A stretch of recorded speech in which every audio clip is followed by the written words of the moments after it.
Yo, yo, yo. What's up, guys? Hi, this is Brandon.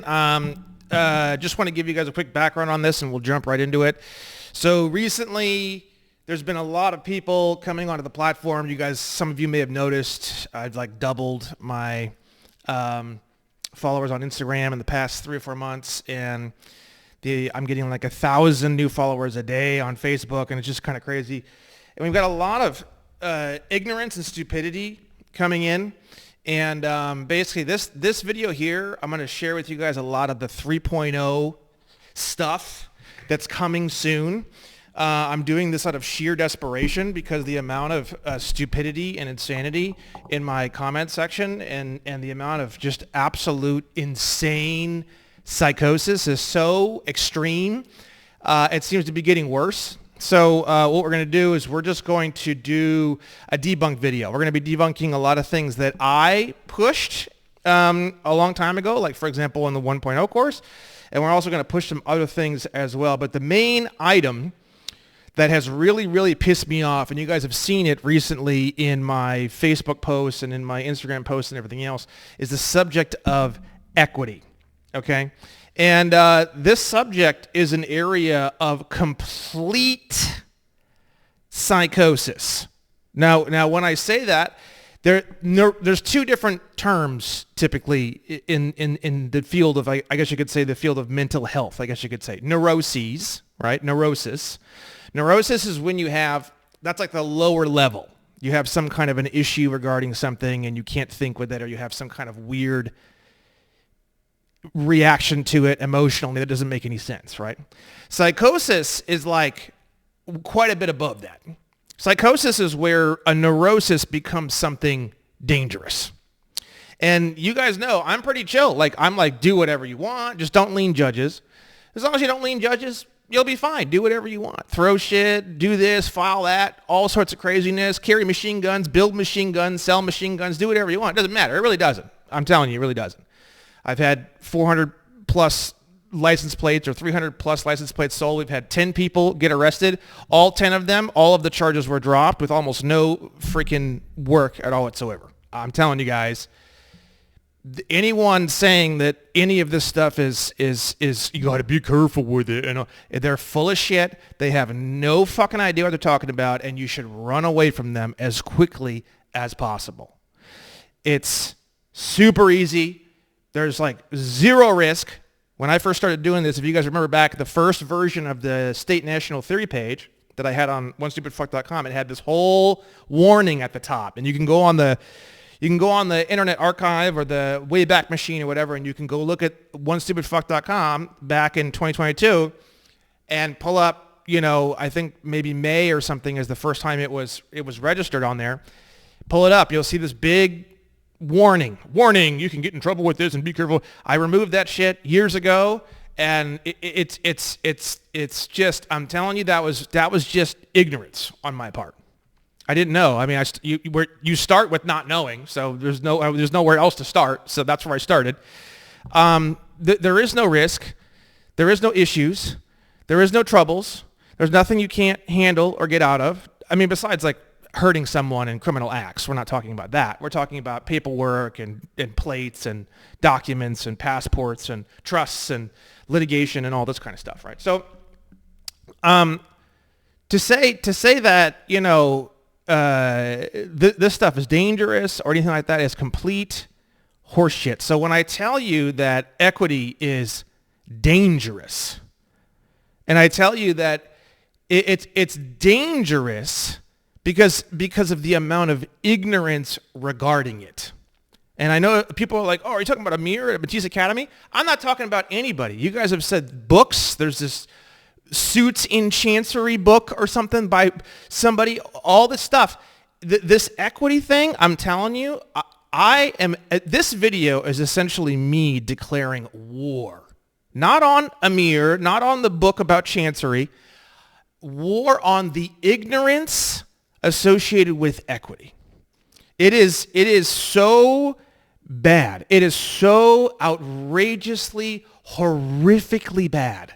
There are people on my comments violently protecting and defending this subject. And then when I ask them, they're doing nothing.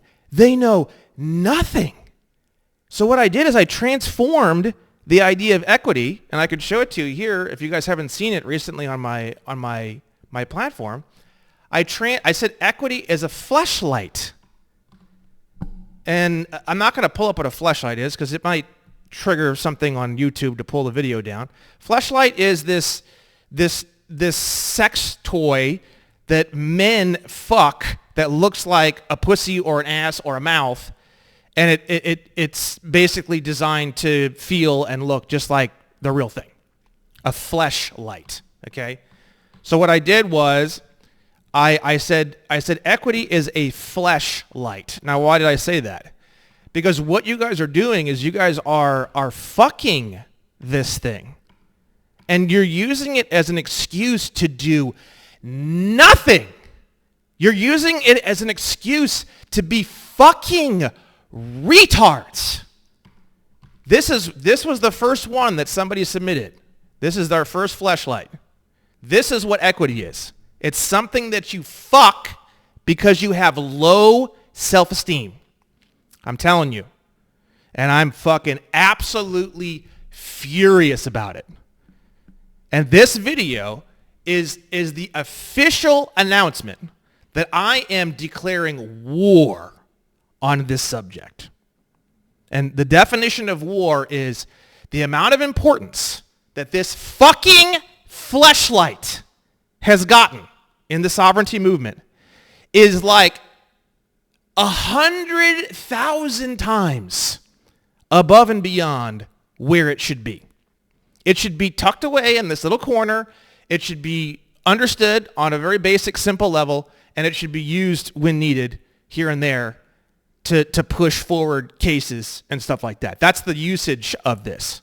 And it's become this whole thing where people attack me and they say, oh, you're in the public, we're in the private with equity, ha, ha, ha, we're so much better than you are. And I go, okay, where are your cases? Oh, well, there's no cases. they're all done in the judges' chambers. They're all done in the private. And then I'm like, okay, do you have a situation where that happened? No, I don't. There's so many of them out there. They're everywhere. And I'm telling you, it's literally some fucking brain-dead, padded room bullshit. Bullshit.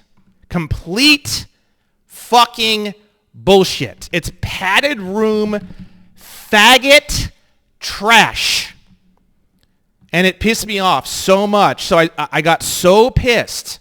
I was so fucking angry. I had no choice. I had to start creating something fun and goofy. So I started doing the fleshlights. Okay, we got a fleshlight here. And then I started doing this whole rapture thing, which you guys probably saw, where I was like, here's a photo of me having just realized that equity is the answer to everything, and I never need to litigate or be a professional. The rapture has saved me, and now I'm being transported to a world where everything is a fleshlight. I will spend the rest of my life in orgasmic bliss without pain, stress, or suffering. Thank you, my beloved equity. And then if you go into the fucking comments section, I started to act as though I was an insane person. Not that one. And I was doing all caps, and I was saying things like, the fleshlight is strong with this one, and, join us, and, books are not needed where we are going, my friend, and step into the light, my brother. Your cover sheet will enter you into the promised land. And I just started doing that because if I didn't, I was going to go just completely crazy.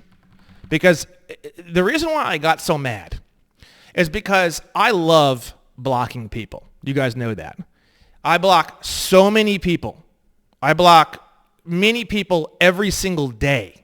It is the highlight of my day. Recently, when I started talking about equity, I was blocking so many people that it started to become annoying. And that's when I got fucking pissed. No one is going to take away my love for blocking people. No one is going to ruin the sexual bliss that I experience when I click the block button and then I click the confirm button. when you guys, in the comments, then when I posted the fucking equity posts, here's another one. Let's go over this next one.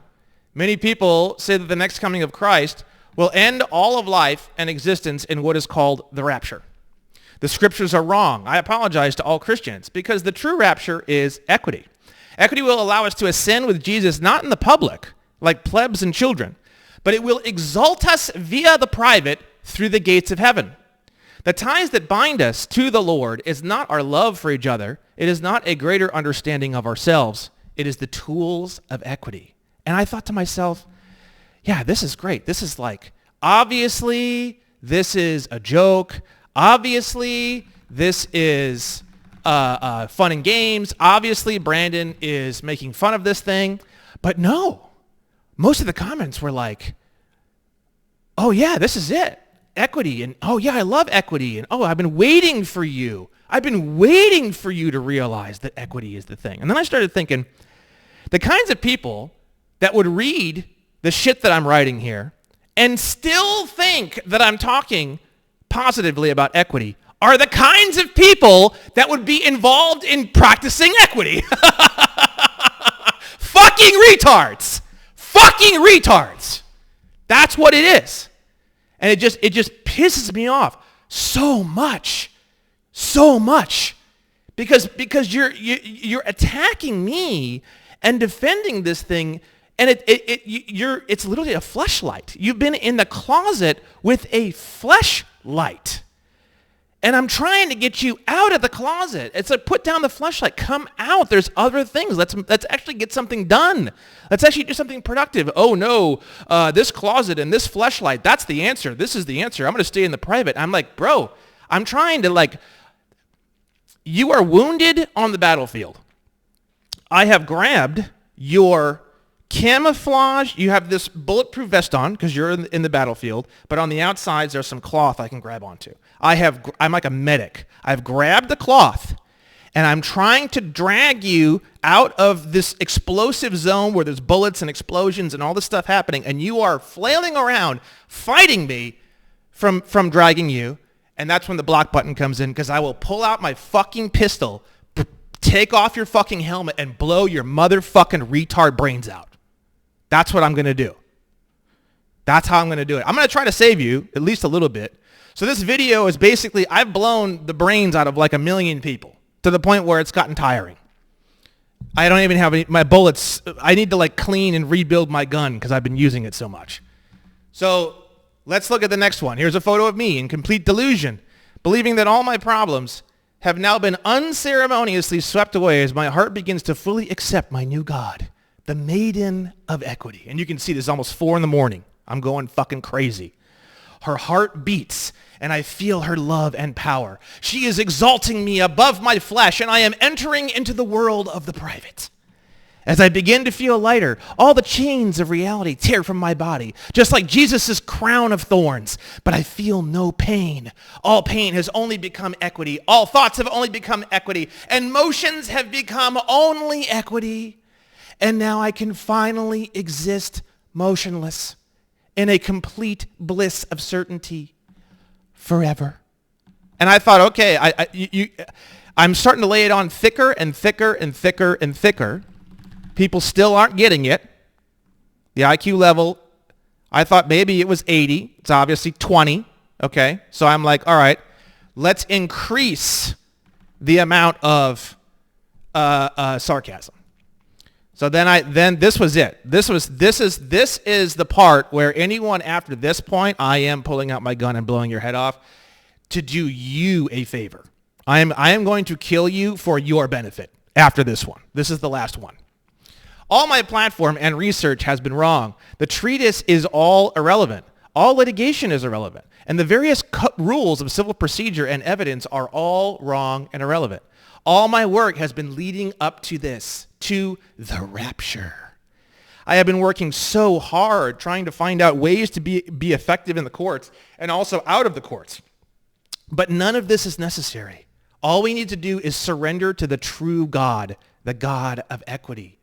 She will help us move into the private where magically our dicks are always hard and everything else is so easy.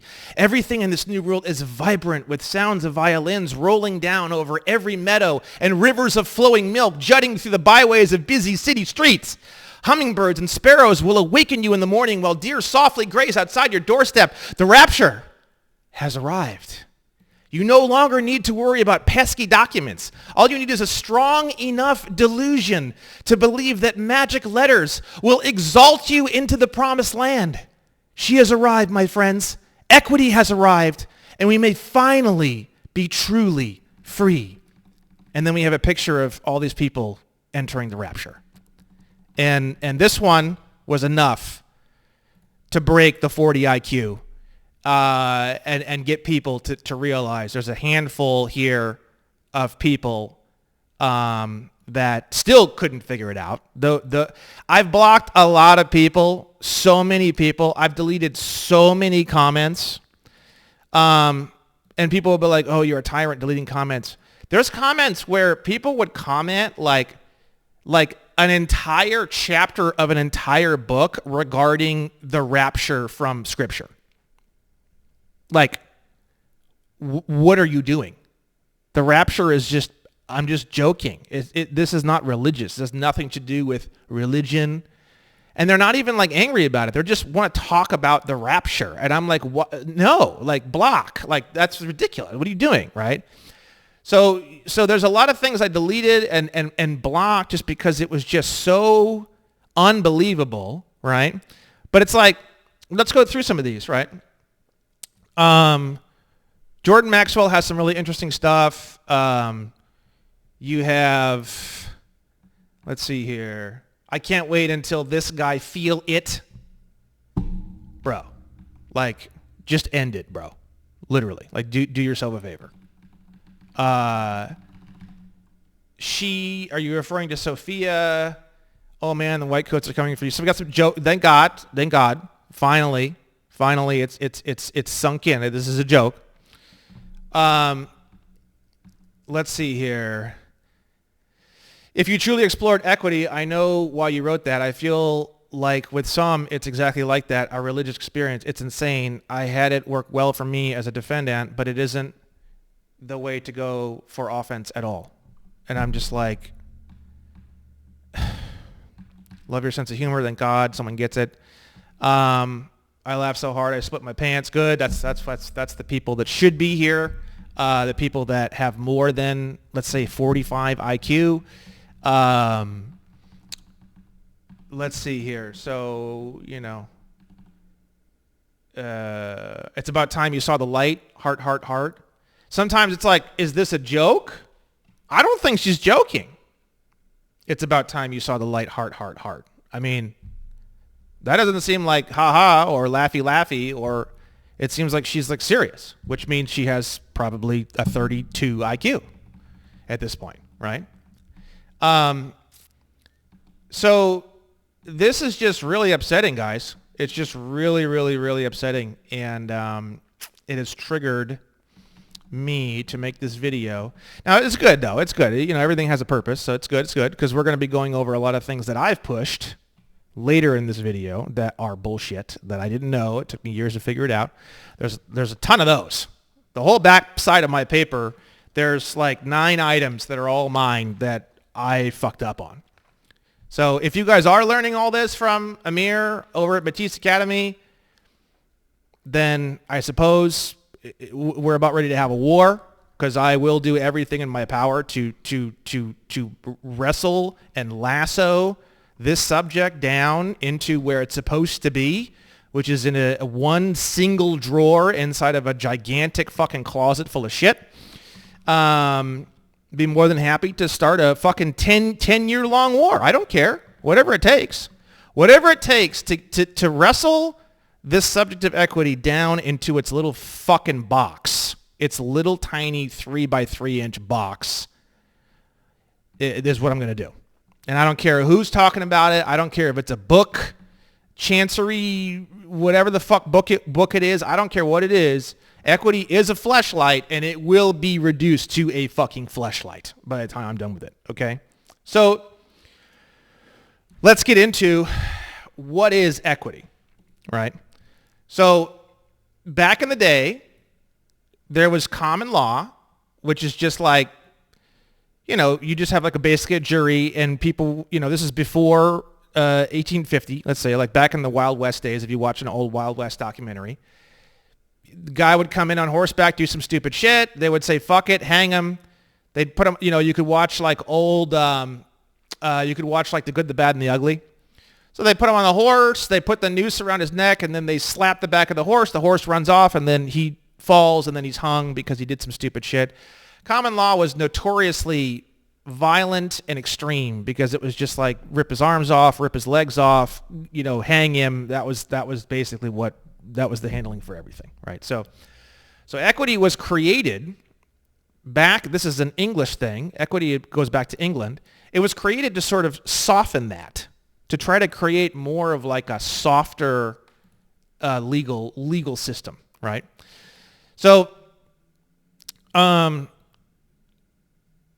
its roots trace back to antiquity with concepts of fairness appearing in Aristotle's writings, Roman laws, right? The one that we have, the English one that we have is from England, obviously, because it's our entire culture in North America is based off of England, right? So in the 13th century, England's common law system, administered by royal courts, became increasingly formalized and limited by a fixed set of writs, formal legal actions. This rigidity often led to injustices, as courts could only give remedies like damages and refused to hear cases outside of predefined categories. Aggravated parties began petitioning the king directly for relief, appealing to his role as the fountain of justice. The king delegated these petitions to his chancellor, a high-ranking cleric knowledgeable in canon law and civil law traditions, who decided cases based on principles of equity, focusing on individual conscience and natural justice rather than precedent. Precedent meaning like what I'm normally talking about, and what, like this case and that case and this case and the Supreme Court and this is what they said, and precedent meaning like case law, right? By the 14th and 15th century, this evolved into a separate court of chancery, where the chancellor issued decrees to correct common law deficiencies. Equity introduced innovative remedies unavailable at common law, such as specific performance, forcing contract fulfillment, injunctions, orders to stop actions, and the recognition of trusts, where one party holds property for another's benefit. It operated under maxims like equity follows the law, it supplements, not overrides common law, and he who seeks equity must do equity, claimants must act fairly, right? Now, you're going to see in a moment, these two things were merged in like 1938. So equity follows the law is where we're at today in 2025, and he who seeks equity must do equity, claimants must act fairly. That's the whole good faith, bad faith thing. You still see all this in today's society, right? So, oh God, sorry, let me just turn this off. There we go. Okay. So, I'm going to explain all this to you, right? However, the early history of equity was marked by inconsistency as decisions varied with each chancellor's personal sense of justice, leading to criticisms of arbitrariness, famously lampooned as depending on the length of the chancellor's foot. So we're going to get into more and more of this, the idea that equity is not tied down into this extremely hardcore, let's say statutory or common law system. People say that's a huge benefit. It's not a huge fucking benefit. It's a secondary option, and I don't want a judge to be able to say or do whatever the fuck he wants. If I use the UCC, I want to tie down every molecule of his entire fucking body and mind into the statutes, and I want to make his life a living hell for him doing even 1 millimeter outside of the fucking statutes. The statutes give me everything I need. I've worked so hard to learn all this stuff and tie everything down and make it to where the judges can't fucking move and be retarded. Why in the fuck would I want to leave that and go into La La Land? But there are certain reasons why you may want to do that. There might be certain reasons as to why you want to do that. And people post on my shit, family law. Oh, I won in family law. And I'm sorry, I saw that on Amir's page too. Family law wins. What in the fuck? Family law? That's not even a real thing. Divorce Corp. Anyone in family law, you've got to be fucking kidding me, family law. Family law doesn't even exist. You guys, everyone out there needs to go and see the documentary called Divorce Corp. I'm going to show it to you. This is it. I purchased it. Now you'll find low quality versions of it, but I wouldn't do that. I would go and I would pay on YouTube to buy this thing because you're going to be watching it more than once. Look at this. Here's the, hold on, let me pause this. So more money flows to the family courts and into the hands of courthouse insiders than in all other court systems in America combined. Over $50 billion a year and growing through extensive research and interviews with the nation's top divorce lawyers, mediators, judges, politicians, litigants, and journalists. Divorce Corp uncovers how children are torn from their homes, unlicensed custody evaluators extort money, and abusive judges play God with people's lives while enriching their friends. This explosive documentary reveals the family courts as unregulated, extra-constitutional fiefdoms. Rather than assist victims of domestic crimes, these courts often precipitate them. And rather than help parents and children move on as they are mandated to do, these courts and their associates drag out cases for years, sometimes decades, on purpose, by the way, ultimately resulting in a rash of social ills, including home foreclosure, bankruptcy, suicide, and violence. Solutions to the crisis are sought out in countries where divorce is handled in a more holistic manner. Anyone telling you, oh, I got to win in family court, they have no run away. And I know that's going to seem like a personal attack on Amir. Take it however you want to take it. Family court is not real. There is no such thing as a win or a loss in family court. Family court is Alice in Wonderland delusion, psychopathic suicide manufacturing facility. And you should just get out of it as fast as possible. I would sue every motherfucker and drag every motherfucker in the whole courtroom into a state or federal court. I would become the nightmare for every single person in that entire fake corporation. I would be hiring personal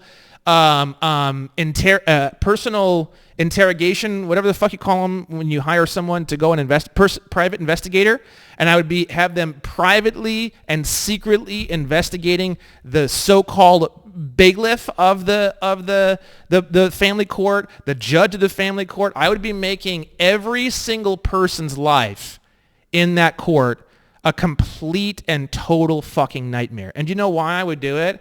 Because it would be revenge from God on what they are doing to other people. And you know I don't talk about like that kind of thing towards state courts and federal courts.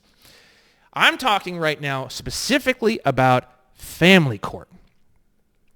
Family court is bullshit. So the fact that anyone's saying that they have wins in family court is the stupidest, most delusionary, most fucked up thing I have ever heard in my entire fucking life. And frankly, with like Amir's stuff, he's talking about some family court stuff, and I clicked on some of his videos just before I did this to try to figure it out and see if it's coming from him. And you know, that there's no, I don't see, he's talking about private American. A private American is a white state citizen. That's what a private American is. I saw him talking about that. I didn't hear anything about white people, so I don't know what he's talking about.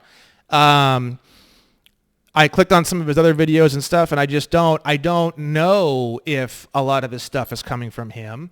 A private American is a white state citizen, a white guy. And I know there's a lot of people out there that are like, oh, I don't want to get into that, or, oh, that's racist. If you're a fucking pussy and you have low self-esteem, you're not going to be able to become a state citizen anyways. So that everything works itself out naturally. If you're not willing to say white or white guy or free white person, then you aren't a state citizen. It all works itself out naturally, my friends. Everything just works out naturally, okay? So, you know, these other gurus and stuff like that, you know, I don't know. I don't want to throw people under the bus too bad because I don't know 100% if a lot of this stuff is coming from him because I know how much stupidity is out there. For all I know, Amir is struggling with all this shit, but he's trying to sell these courses. He gives very little information, tries to get you into the course, tries to get you into the course, tries to get you into the course. That's a huge red flag. The private citizen thing, I don't hear anything about state citizen. I don't hear anything about white people. That's a huge red flag. And you can say, oh, well, Brandon, you did that for years too. That's true. That's true. I started in 2021. I read my first book in September of 2021, and I was talking about state, national, and all this kind of horse shit, which we're going to get into in this video, all the way up until I started reading case law. Isn't that magic? As soon as I started to actually read the law, all of a sudden everything changes. Magic how that fucking happened, isn't it?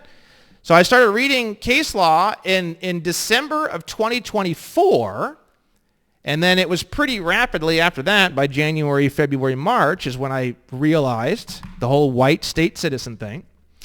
And then I started writing the treatise based off that, the treatise on the word person. You can see here, I first started writing it on April 6th. So it took me 4 months, well, more than 4 months, because I think I started in like the last week of December, started reading case law, maybe even mid-December of 24. So let's say 4.5 months of reading case law.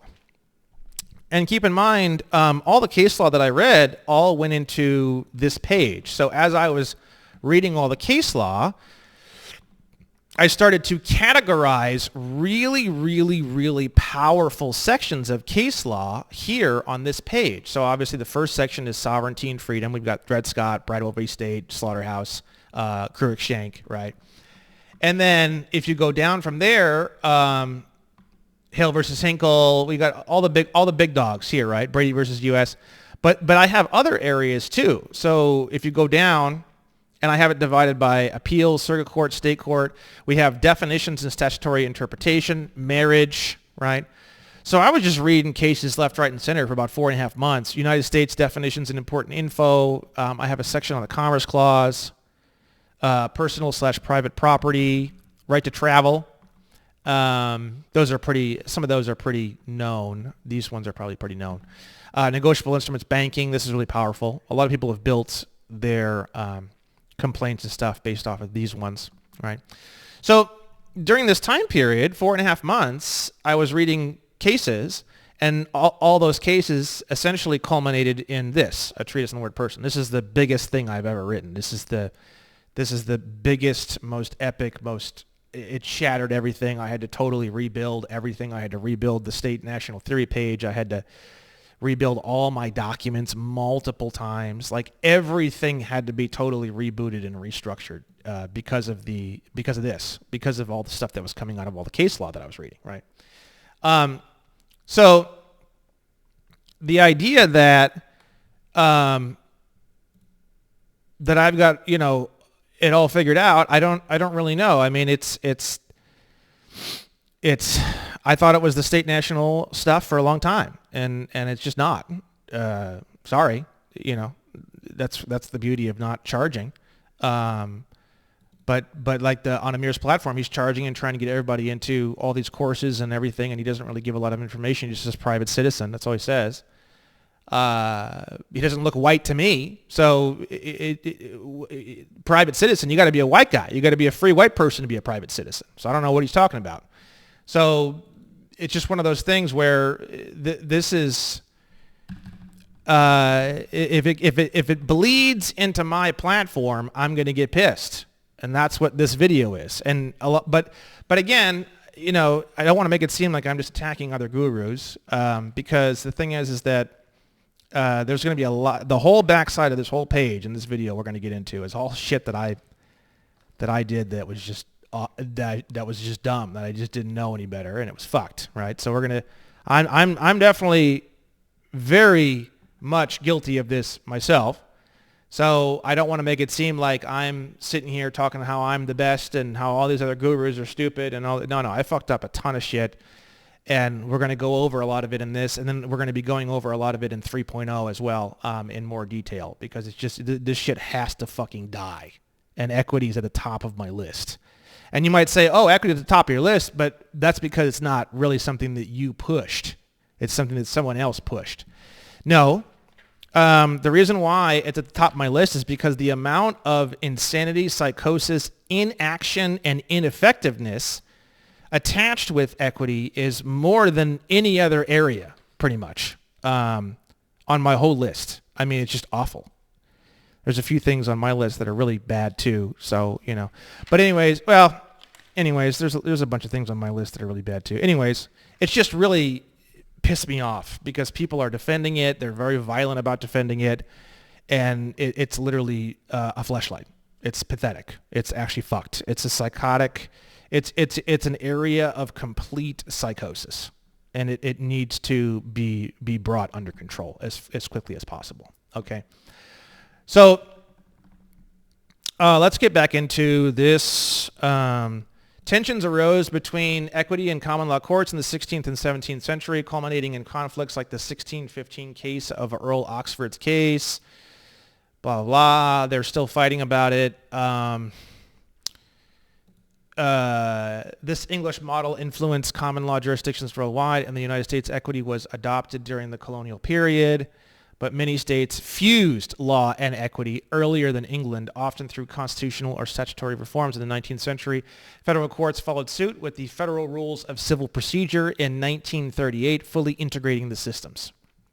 Today, equity remains a vital part of legal systems in countries like Australia, Canada, and India, providing discretionary remedies in areas such as family law, property, and contracts, while adapting to modern needs like intellectual property and environmental justice.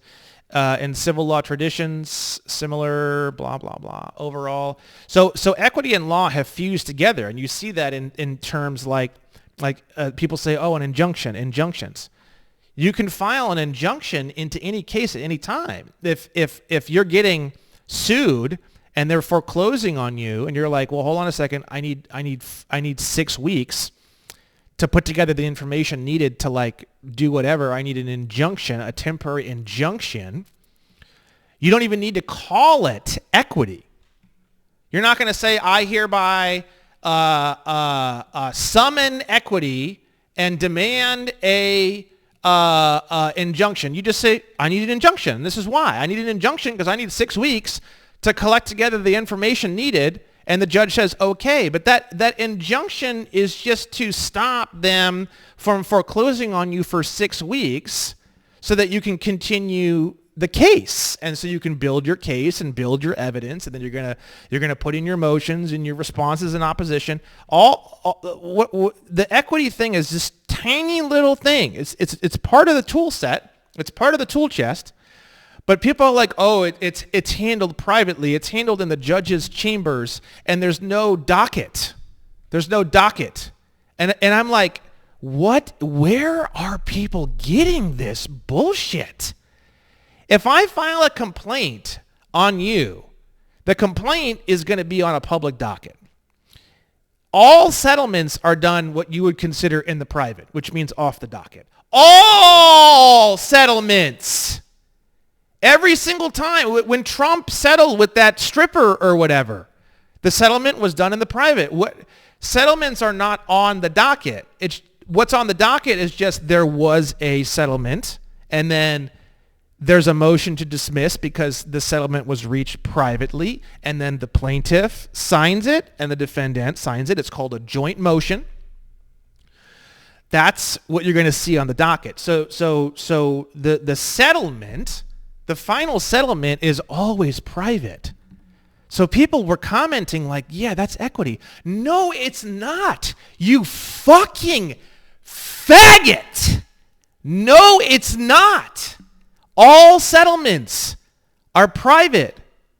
It's just part of the system. It's got nothing to do with that. It's just part of, we have this whole thing. And it's this big system of litigation. And equity is this thing that has a few tools, and you can use those tools. And these people that are putting these comments have never seen a courtroom at all. There was this one guy, I deleted his comments and I blocked him, and I swear to God, if I would have seen him in person, I would have punched him in the fucking mouth, broke his fucking jaw. I'm not even a violent person, would have broke his jaw. I don't even care if you arrest me. Fuck it. It's worth it. He was going on and on about how equity and it's in the private, and you're in the public, and it's like this is better, and like you do your thing and stay in your lane, and I have the ability to execute, and I have the ability to enforce, and you don't. And I go, okay, you send me your magic letters, you send me your bullshit, and then I'm gonna make a video of me shitting on your documents, physically shitting with my asshole out, flicking you off. And then I'm going to send you a video of it. Now, how are you going to enforce those documents that you just sent me? And it was this long, convoluted response about all this stuff. And I just asked the question again. I said, okay, I'm going to ask you again. If I rolled up the documents that you sent me, and I stuffed tobacco in there, and I lit it up, and I smoked your documents as a cigar and flicked you off and told you to go fuck yourself, how are you going to, what you call, enforce those documents? Oh, well, haha, anyways, haha, anyways, it's just a different system. It's just, and I'm just like, bro, what? Like, what is this? It's psychosis. It's like when I'm in LA, a lot of homeless people. It's like going under the underpass and seeing some dirty, fucked up guy who's all fucked up and he's screaming at nobody. He's got no fucking teeth, and he's got a sleeping bag under his fucking arm. Seriously, that's what this shit is. It's awful. And for whatever reason, it's like there was a local insane asylum, and somehow all of the insane people inside of the insane asylum got out of the insane asylum and decided to come over onto my platform. That's what seems like happened over the last couple of weeks. And maybe it's AI. Maybe it's some kind of like AI attack. Maybe all these people on my comments are all bots, and it's some kind of AI attack on my platform in an attempt to try to disrupt me and upset me to the point where I quit or get. I don't know what it is. If that's what it is, then I suppose this video is. But the thing is about the equity stuff, I've been hearing it for so long, and it's always pissed me off. It's just that recently it's been getting louder and louder at an exponential rate, and I've had a lot of new people coming in on my platform, and it's just gotten some kind of insane asylum must have shut down or something, and they just released them all into the fucking wild. I don't know what else. And obviously all of this insane stupidity is coming from somewhere. I don't know where. I don't really even care to find out. I'm going to release this video. I'm going to clarify my position. I'm going to post this video all over and share it with as many people as I can. And then after that, I'm just going to start blocking fucking everybody. I don't care if I got to clear out 90% of my entire follower base. Totally fine with me. I think I've got 62,000 on my one Facebook profile and like 52,000 on the other. I don't care if I wind up with 5,000, 2,500 on the one and 2,500. I don't care. I'll shut the whole fucking thing down if I have to kill equity. I'm totally fine with me. I don't care. It's just ridiculous. It's absolutely insane. I'll show you an example. I'm going to pick on this one girl who I actually like a lot, but I'm going to go ahead and pick on her because she was one of the ones here that I wanted to show you. Let me find this real quick, and then we'll get back into what equity is in just a moment. Let's see here.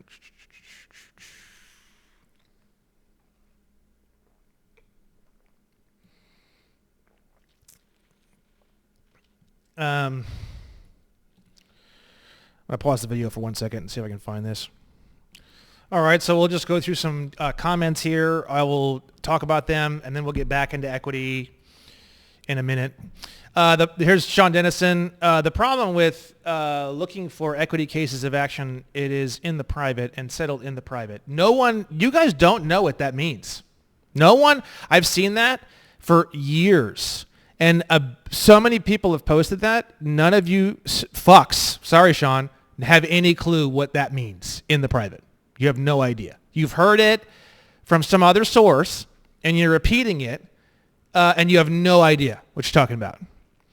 There will never be proof of equity causes of action in public records. Stupidest fucking thing I've ever heard in my entire life. The settlement might be private, but the original complaint or petition is in the public. And there's a bunch of dumb fucks that I definitely blocked that were like, oh no, those cases are all sealed. They didn't seal every single case that somebody used some sort of equity in. That's complete bullshit. That's just a way to make you right because you have low self-esteem. You're fucked in the head, should be in a goddamn straitjacket in a fucking institution. Okay? That said, Amir Law and Matisse Academy could likely give you access to over 100 wins in equity in the private by subscribing to his platform as a member. Okay. Now, this guy, Amir, he's trying to sell courses. He's trying to sell stuff. Everything on his whole platform is selling something. Selling this or selling that or selling this or signing up for that. To me, that's a bit of a red flag, to be frank with you. The fact that he's talking about private American, I don't know what the fuck that is. That's a red flag, okay, right away. Private American is a white state citizen. White. For all of you that are scared to say it, I'll say it for you, okay? So that said, so the thing that we need to talk about here is I have seen thousands and thousands and thousands of cases and dockets and criminal, well, not so much, some criminal, but mostly civil. And I'm going to tell you something that no guru is going to tell you because they're all trying to sell you something. I have seen dismissals over literal bullshit. I have seen dismissals from things that people have filed in dockets that don't even make any sense. Like, you can't even read it. It's not even spelled properly. You can't even tell what they're trying to say, and it'll dismiss the case. So dismissals, for example, I'll give you an example. The 10 or 12 people who have had trouble with my plates and have gotten arrested or whatever, I got the body cam footage for a couple of them. I didn't help them file in their docs. I was like, you're fucking stupid. Just file in whatever, but make sure you file in something, basically is what I did, right? And all 10 or 12 of them filed in different things. It was pretty much all trash, and all 10 or 12 of them were all dismissed. Now, if you go on Cameron Wilson's platform, the stuff that they're filing in is a lot more polished. So you think to yourself, oh, I've got to be really, really polished to get dismissals. No, you don't. You really don't. If you file anything, if you file in a Polaroid photo of your butthole after it's been bleached with like a handwritten pen on the bottom of the Polaroid that says bleached asshole, and then it has the date of when you bleached your asshole, there's a chance that you can get the case dismissed. I am not kidding. So what these gurus do, and I'm not just attacking Amir right now, I'm attacking all gurus with this one, is they take that and they say, see, look, equity is the reason why this was dismissed. SPC, which we're going to get into in a moment, which is a fucking Mount Everest of horseshit, that's the reason why the case was dismissed. This is the reason why the case was dismissed. No, None of that is true. 100 wins, I can show you 1,000 wins. But then the next question is, can you point directly and explicitly to the fact that what the person filed into the case was the substance of what they filed into the case is the reason that the case was dismissed? And I will tell you, no, absolutely not. In fact, there's almost no case that has that kind of information. If you look and stop being a fucking retard and actually go and look, a lot of times what they do is there's a little box on the dismissal form that says, in the interest of justice. What the fuck does that mean? It means, oh boy, this guy's going to be trouble. He's going to be a pain in the ass. We don't want to deal with it. We've got 9 billion other people. Fuck this. We're dismissing the case. And the reason why they're dismissing the case is because you filed something into the case. And none of this has anything to do with family court. Family court is not even real. Family court is Alice in Wonderland delusionary horseshit. So if anyone's talking about family court, that's right away, the siren should be blaring in your fucking head immediately that something's wrong. Okay? So we can get into, I say here there's no settling in the private, which just means all settlements are in the private. It's like this whole term of like, oh, it's in the private. No. That's stupid, right? So, let me see here. The cases, I blocked this fucking idiot. Yes, sometimes yes, the cases where it's not would be if the record is stricken, moved into the private through ex parte, or when things are settled outside of the court before it ever goes to court. Complete horseshit. If it's settled before it went to the court, that has nothing to do with equity or litigation or anything. That's just, if I say, hey, you crash into my car, give me $200 out of your wallet and we'll call it even, and you give me $200, that's just fucking life, bro. That's not anything having to do with any of this. Let me see if I can find, you can see how long these comments are. And I'm going through and I'm reading these and I'm actually losing my mind. I mean, Paco was on my show ages ago. Sorry, Paco, you're not, I don't think you're doing anything in litigation. So why are you talk as though private equity is something I'm beginning to understand more about it. You have no idea. You've never done any litigation. Nobody in here has ever done any litigation at all. I've talked to so many people. You've done nothing. And you've used equity as the excuse to do nothing, which is why equity is a fleshlight. That's what it is.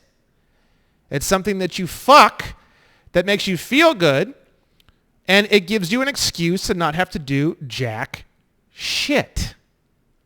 It is a virus that is creating insanity in this movement. And there are other areas too that are doing the same thing.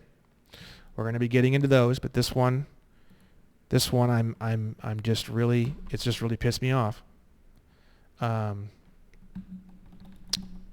So let's see if I can find another one here.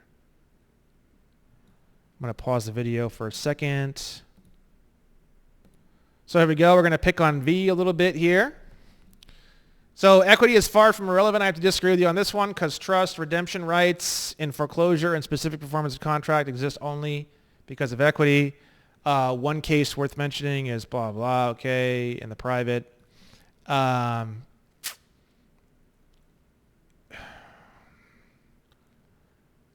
The court set aside the deal and stripped the fiduciary. It was unfair gain, not because the law said it was wrong, but because equity demands. Some stuff here for me studying this. So in equity, you don't have a jury.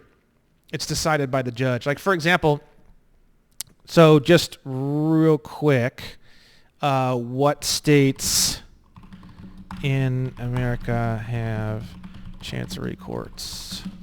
Tennessee, Delaware, Mississippi. Okay.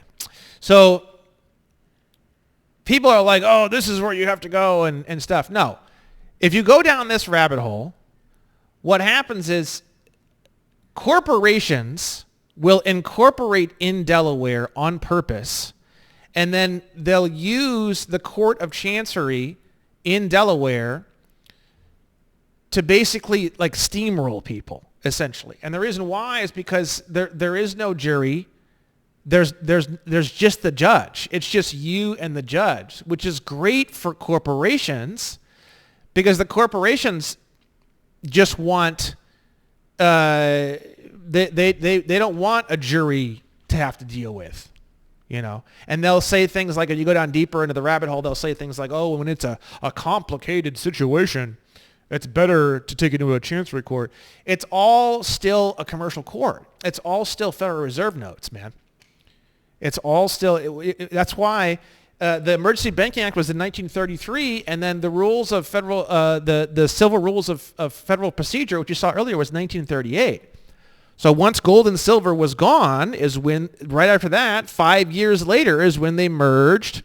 So 2 years after the Emergency Banking Act, they started the Social Security Act, 1935.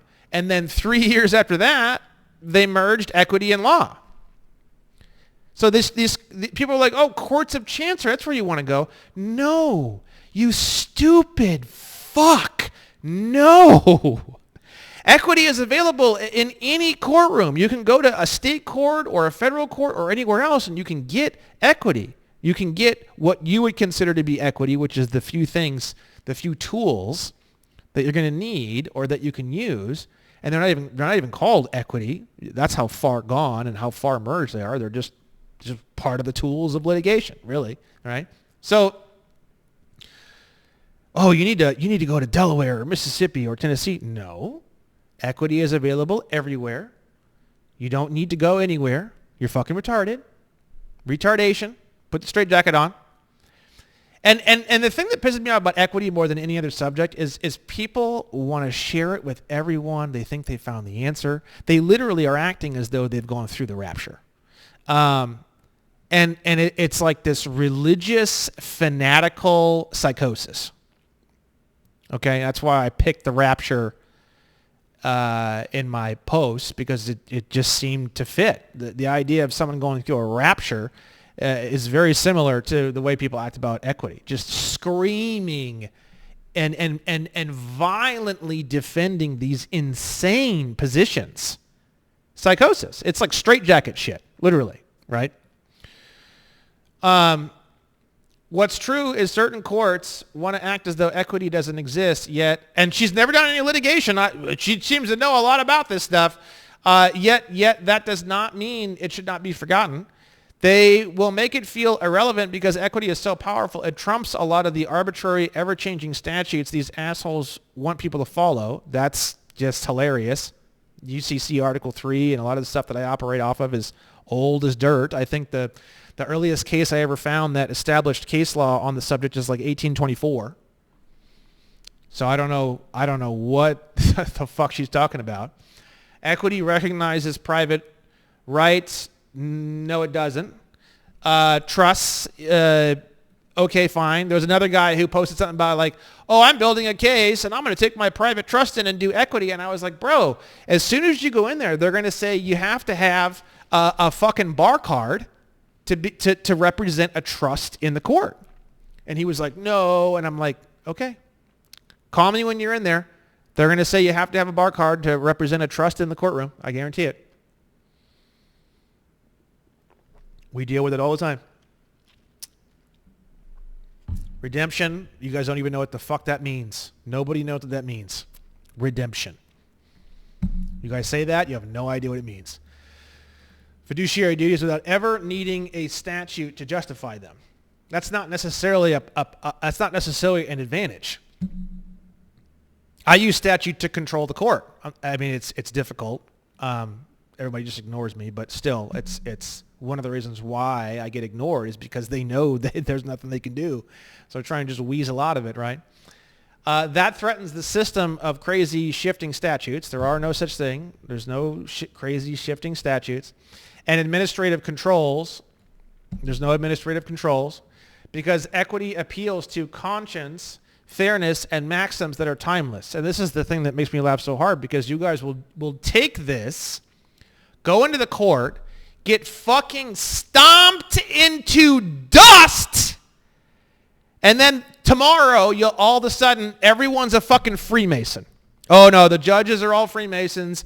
It's Satan's court, and you just totally flip. All of a sudden it's equity and conscience and fairness and it's timeless and it's wonderful, and then you go in there and you get fucking molested, and then that's it. You guys never go back in. It happens one time. Everything shifts over to Freemasonry. Everyone's a Mason.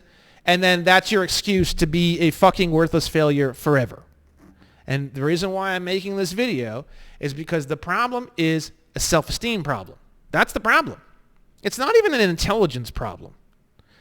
I get mad and I say retard and I say these things. It's really not. It's a self-esteem issue. That's the problem. You guys are trying to figure out how to avoid litigating.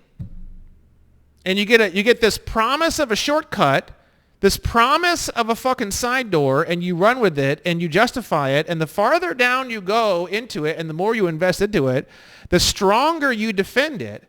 But you know, I'm going to do a full screen on this. You know, secretly, that the reason why you don't ever go into a courtroom, the reason why you don't actually use this stuff, and you may not be aware of it, but deep back in your head, you know it isn't going to work the way you think, and it's going to make all this work and all this effort that you've been doing totally meaningless. And that's why you guys never put this shit into action. You talk about it and you defend it like a fucking lunatic. And it's this, you act like lunatics, so it's this frail little line. And the basis of that line is low self-esteem. It's low self-esteem. If you would just decide to be professionals and decide I'm going to learn all the tools. I'm going to learn the rules of civil procedure. I'm going to learn the rules of evidence. I'm going to learn how to do motions. I'm going to learn how to go to hearings. I'm going to learn how to do objections. I'm going to learn how to do depositions. And I'm also going to learn equitable tools, such as injunctions, such as other things. We're going to cover the different tools here in a moment. I'm trying to pull you guys. You guys have been, someone showed you a shiny object and they said that it's the most valuable thing in the world. You were walking down a hallway. I'm going to learn about the law. And someone, whoever it was, said, hey, look, I've got all the answers over here. Come into this dark closet and I have all the answers. And you've been in that fucking closet ever since. And it makes me so fucking mad. I am pissed. It's bullshit. It's complete fucking bullshit. There is a whole world of skills and abilities and tools that we need to learn and master if we have any hope of getting any of the stuff that we're trying to do through the courts. The stuff that we're trying to get through the courts is so crazy. It's so out of the ordinary. It's so massive. We have to be complete top-tier professionals in every single tool. We have to be Jedi masters if we want to get this ball all the way down to the end zone. And fucking a fleshlight in a closet isn't gonna do it.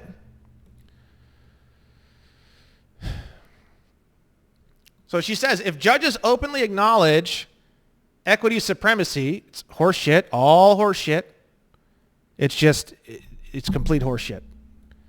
Equity is a judge's opinion entirely, and it's not tied down by previous opinions by judges. That's it. And that's not necessarily an advantage at all.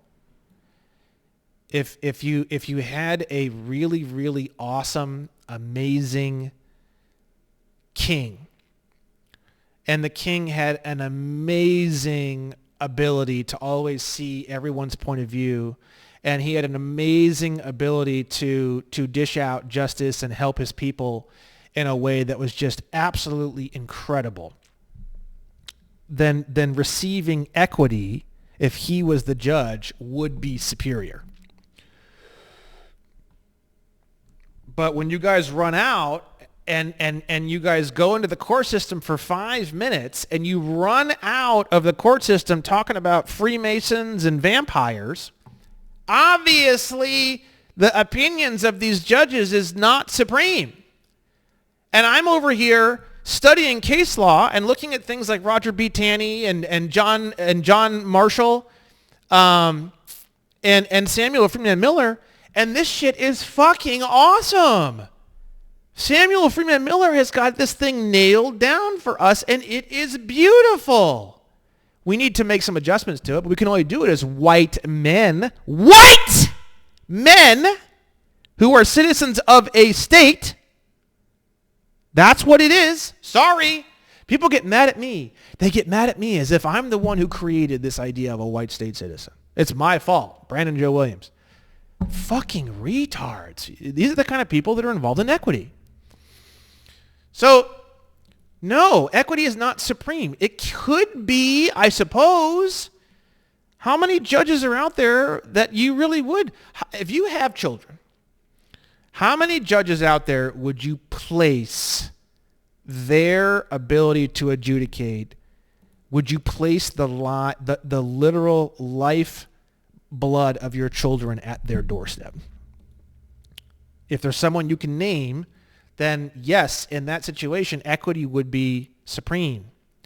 But if you would actually just go out and quit being a fucking faggot retard, and if you actually just read some cases, you will find that there is a tremendous amount of incredible information that can be used on the law end, part of this common law or previous opinion, and it's amazing, and it will help you so much.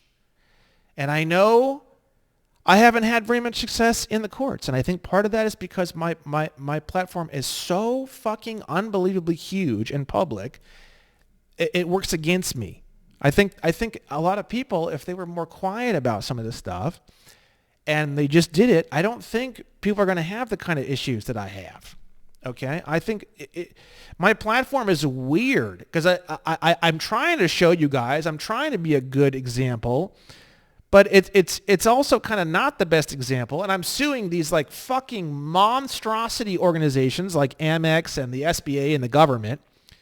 So it's like, obviously, they're not going to be like fucking up a lot of stuff. Obviously, I'm not going to get like a default judgment. They're not going to like fail to respond. So it's like, you know, you gotta put my platform into perspective. It's David and Goliath, you know, and then also it's so huge and monstrous and public. It's like it changes the whole DNA structure of everything. And it's going to be, I'm going to have to master every single individual word of every single individual rule of civil procedure. I'm going to have to go in and study every single case behind every single rule of evidence. Why is rule of evidence 301 the way it is? There are cases that built that out. I'm going to have to go and study all those cases and master the entire background of each individual rule. And we're going to be getting into a lot of that in 3.0. That's kind of where 3.0 is going, right? That's the amount of effort that it's probably going to take me to get to where I want to go with the platform being as big as crazy as it is. You're probably not going to have to deal with that. So this idea that equity is senior to law is just simply not true. Could equity be useful in certain circumstances if you'd rather have a a bench trial, they just call it a bench trial. Bench trial is essentially equity. And people run around and they go, oh no, don't do a bench trial. And then the week later they say, oh, you should do equity. Dude, it's straitjacket shit. It's straitjacket shit. Equity means the judge decides. It's not private or public. It could very well still be on the record. And then law would be, you'd have a jury. If you do a jury demand, you're going to be on the law end of the spectrum. I prefer law because the statutes and stuff are great. I don't have an issue with any of it. So I don't know, again, all this stuff is all just manufactured from people who are not litigating, and you're going to see that as these. So, one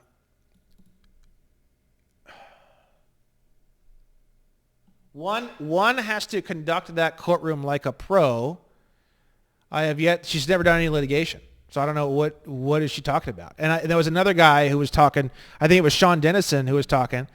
And I said, and I put a quote on there from Mike Tyson. Everyone's got a plan until you punch them in the mouth, right? You guys have got this all figured out, and the reason why you've got it all figured out is because you've never done any litigation. As soon as you step into the ring, you are going to have your jaw ripped off of your skull. So my response to that was, okay, and where are your cases applying this information? Fair point, and I'll be straight with you. I'm actually testing this out right now in a live foreclosure case. A private trust was established after the foreclosure case was filed, and the trustee, instead of joining the private trust as a party in interest into their foreclosure docket as a debtor, I had the trust tender a private promissory note into the record as settlement. My thinking is based on equity of redemption, where equity has always recognize the right to satisfy the obligation and prevent forfeiture of property. Now let's stop right there. Equity would be non-statutory. So how in the fuck are you going to non-statutorily force someone to accept a private promissory note? You're actually fucking yourself, because the area that allows you to force someone else to accept a promissory note is UCC 3-603B. It's law. It's not equity. You would be leaning on the statutory duties to force someone to accept a promissory note. So you're literally taking a shotgun. You're saying this shotgun is the way to go, putting it in your own mouth, pulling the trigger, and blowing your own brains all over the walls. Equity, when it comes to promissory note, now all of a sudden it's just like, if I was the judge and you said, oh, equity, this and that, I would look at the defendant and I would go, defendant, you have the equitable option to choose. Would you like to accept this so-called promissory note? Whether it is or whether it's not, I'm not going to get into. Let's say it is. Let's make a presumption under Rule of Evidence 301 and say that this promissory note is, in fact, a promissory note. Since we're not in law, because Miss Grizel's decided we're going to operate in equity, you have the choice, Mr. Whoever, who is probably the attorney on behalf of whoever, would your client like to accept this promissory note? And he would say, no, absolutely not. And then that's it. Well, slams the gavel, that's it. You're done. You're fucked. And because equity was fucking supposedly superior, it's not. Complete horseshit. You just lost. The equity of redemption, that doesn't even make sense. The equity of redemption. It's literally, it's psychotic. This is psychotic. Where equity has always recognized the right to satisfy an obligation and prevent forfeiture of property. Yes, if we had, a lot of this equity stuff comes from back when we had actual money. Back when we had actual money, this equity stuff would make more sense. That's what I don't think you guys understand. It's all unconditional promises and orders to pay. UCC 3-104. That's everything. Equity, I don't even see how equity can operate in a negotiable instrument society, personally. The note was lawful tender, and under the maxim Equity regards as done that which ought to be done. Yeah. This would be under law the way you would get this done, not equity. Equity treats the obligation as satisfied whether the bank accepts it or not. No, I don't think that's true. I think that's law treats the obligation as satisfied whether the bank accepts it or not. You fucking... So she's still learning, right? I'm deliberately staying outside their jurisdiction. I don't even know what that means. If you're in the court, you're in the jurisdiction. If you're asking anything of the court or operating within the court at all, then you're in the jurisdiction. This jurisdiction thing is just absolutely insane. I don't know what anyone is thinking on this.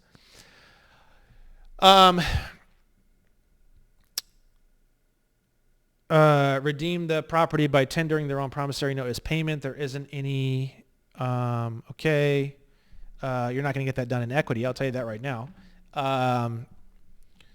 Protecting the law of redemption, federal case, tender. So, more and more. And what's funny is every single time I challenge any of these equity people, I always get this huge monster fucking response every time, which is telling. It's always telling.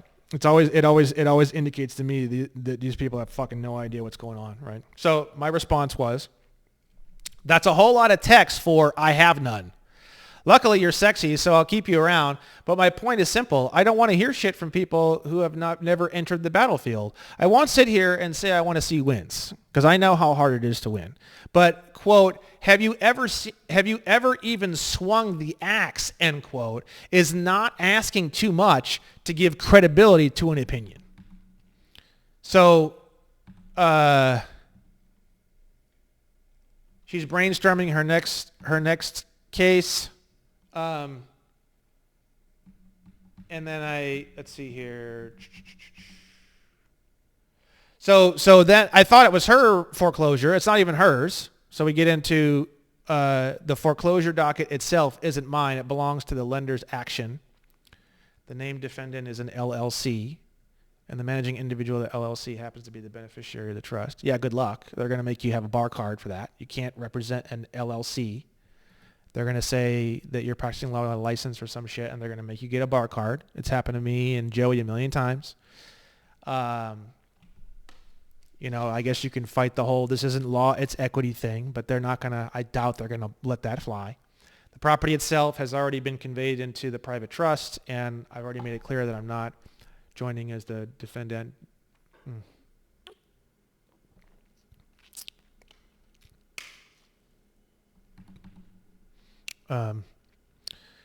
It's cool. She's doing something. That's cool. I don't want to shit on her completely, but I've never talked about this equity stuff, so it's also weird. It's like people want to come on my shit, and they want to talk about equity. It's like, dude, why don't you go fucking talk about that shit somewhere else? Like, why you got to come on my shit and talk about it? You know what I mean? Like, it's fucking stupid.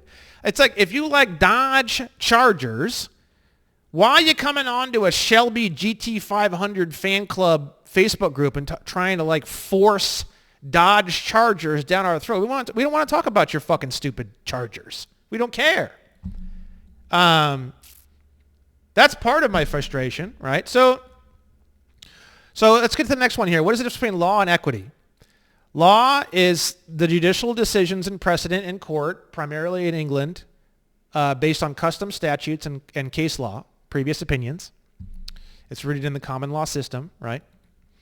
And then equity originated in the Court of Chancery to address cases where common law remedies were inadequate or unfair. We've already talked about that. System of justice based on fairness and conscience, offering flexible remedies when strict legal rules didn't provide just outcomes.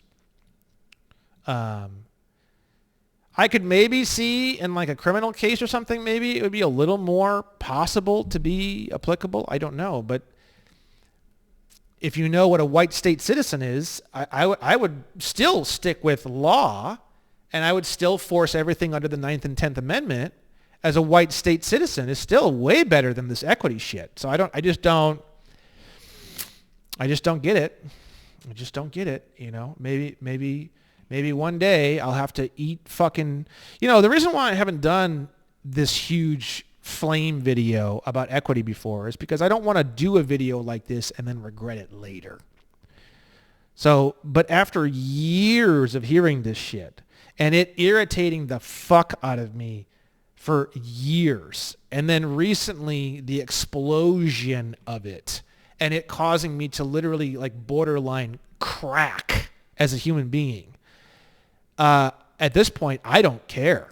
I don't care if I have to. I'll apologize to the whole world with my fucking head down if I'm wrong on this. I just cannot even. I am willing to die to bring this nightmare down 10,000 notches. Okay. Morally right. It sounds so good. Focuses on fairness and justice, aiming to achieve morality. Oh yeah, it sounds so good. Until you get into the courtroom, the opposing counsel, the snake bar cards, start to gaslight the fuck out of you, and then the judge doesn't say anything, and then they dismiss your case for no reason, and you can't figure out why. And then all of a sudden, all your little bullshit, all your little fairness and justice and morally right outcomes go right out the window, and now everyone becomes child sacrificing Freemasons. That is the cycle of death of people who get involved in these kinds of things. Okay? Remedies. Provides remedies like monetary damages or restitution, which are often standardized and based on legal entitlements. Compensation for breach of contract. Equity is discretionary, which we're going to get into these in just a moment. Procedure. Cases are decided on legal rights, often in courts of law with strict adherence to procedural rules and precedent. More tied down. This is also where you're going to get your jury. So it's more tied down, but you're also, which I like personally, and then you're also going to get your jury, which I like personally.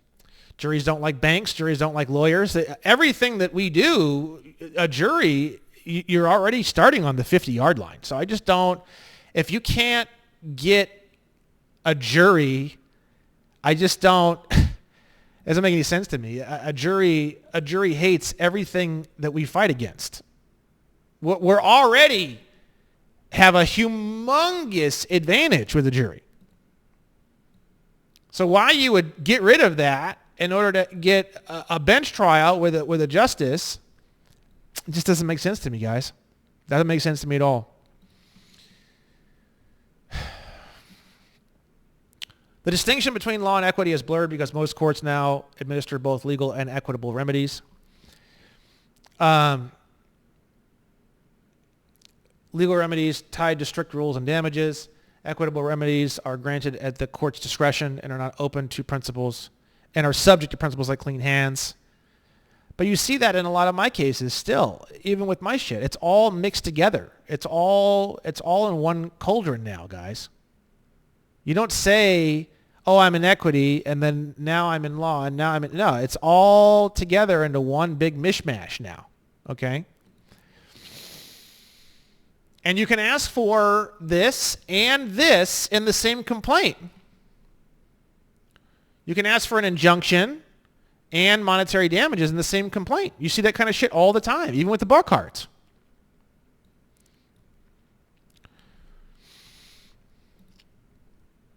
Here are, please list each tool of equity in the legal system with a brief description and one example of each tool. You can kind of see how I use AI a little bit with this. I don't use it very often. By the way, I never use AI to write any of my shit, and I don't even use spell check. That's why sometimes some of my shit has misspellings, and then you guys hit me up and tell me, and then I go fix them. All the shit on my website, all the treatise, driving versus traveling, all of my court documents, all of it. Every once in a while, I'll look at like a red underline on Word, and I'll make an adjustment based on that. But I don't actually click on the spell check button to have it spell check the document, and I don't have anything spell check or grammar check anything. And if I want to use a certain grammar, like I use the 3 dots a lot. Like I'll write something and then dot, dot, dot, space, and then I'll write something else. I do that a lot. It's kind of like part of the way I think when I write. A lot of times it'll tell me that's wrong. I just turn that off completely. I don't care what it thinks. That's how I'm going to do it. Fuck you. Okay? So with AI, you got to be careful. I was going to have a whole section on that on this video, but we've been going for such a long time. I might not have time to do it. But AI is to find things. I find cases using AI. I get examples of things. A great way to do it is give me some examples of this. Don't explain it for me. Don't explain it to me. Give me some examples of it, right? So this is a great way to learn using AI, right? And we're going to do more of this in the 3.0 course. We'll be using AI in the 3.0 course to get examples and fill out a lot of things. Like, for example, in 3.0, we're going to go through UCC Article 1 and UCC Article 3. So we're going to go through 3 again because we did it before in 2.0. We're going to do it. We're going to do UCC Article 1 and UCC Article 3, and we're going to be using AI to get examples and stuff as we go. So one of the reasons why I'm not thrilled about doing 3.0 right now is because we're going to go through all of the rules of evidence. We're going to go through all of the rules of civil procedure. We're going to go through all of the local rules. We're going to be going through case law, massive set. I mean, it could be 100 videos, and it could take me 3 months to shoot all the video working on it every single day. So I'm not really wanting to do that at this exact moment in time. Plus, there's a lot happening and a lot changing and a lot that's becoming clearer and a lot of stuff occurring. So that needs to calm down for a while first, and then I also have to want to put in the amount of work. It'd probably take me a month and a half just to write the outline of 3.0. So this video has some 3.0 stuff in it we're going to be getting into. You'll see it as we go forward on this. But I'm just probably not going to be getting into 3.0 anytime super soon. We'll see. You never know, but... So here's some tools and some examples. Here's an injunction. A court order requiring a party to do something or not do something. Ordering a company to stop polluting a river that affects neighboring property rights. Now, this doesn't mean you're not going to still sue for damages. If they're polluting your river and it affects your property rights, wouldn't you want an injunction and also damages? See? Now, if you say damages because of statute 26.26, it says that you can't poison the blood. Now you have law over here that you're asking for, and then you also have equity, which is the injunction at the same time. See? Specific performance compels a party to fulfill their exact contractual obligations, typically when the subject matter is unique and damages are insufficient. Nothing that we're doing doesn't have some sort of statutory element that would tie down the bar cards and the judge. It's all UCC Article 3 ties everything down to the point where they can't move a single muscle. So why you'd want equity on that is a losing battle. I'm telling you, it's a complete losing battle. Requiring a seller to transfer a unique piece of land or a rare artwork to the buyer as per the contract. Require a wrongdoer to disgorge profits gained from their wrongdoing to prevent unjust enrichment. In a case of intellectual property infringement, ordering the infringer to pay over the profits made from the unauthorized use. Rescission cancels a contract and restores parties to their pre-contract positions, often due to fraud, misrepresentation, or duress. Voiding a contract signed under misrepresentation and requiring the return of any payments made. Fine. We're not trying to do that. I'm not trying to rescission anything. I don't even see why you would. You just perform. You endorse the instrument, tender the instrument that's been endorsed back to the person entitled to enforce the instrument. You're performing. What do you care about a rescission? Who cares? Write some shit on it, send it in. It's done. What is there? There's nothing to rescind. I don't understand this.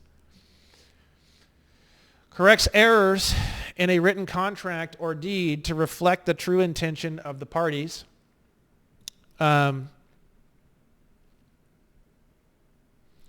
amending a contract document to fix a mistaken price term that both parties had agreed was different. Okay, fine.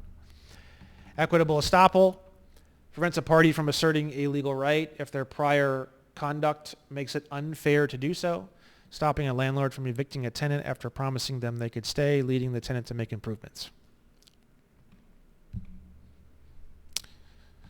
Constructive trust imposes a trust on property wrongfully acquired to transfer it to the rightful beneficiary and prevent unjust enrichment, declaring property bought with embezzlement funds as held in trust for the victim employer.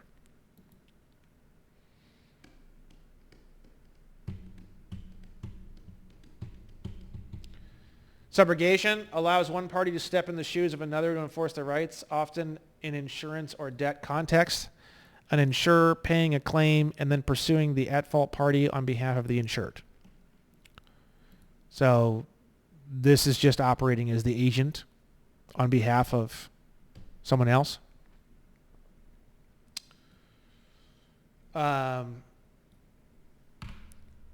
Let's see what this says. Do you need to be a licensed attorney? Well, let's actually ask. I mean, I don't know what this is going to do. Let's see what...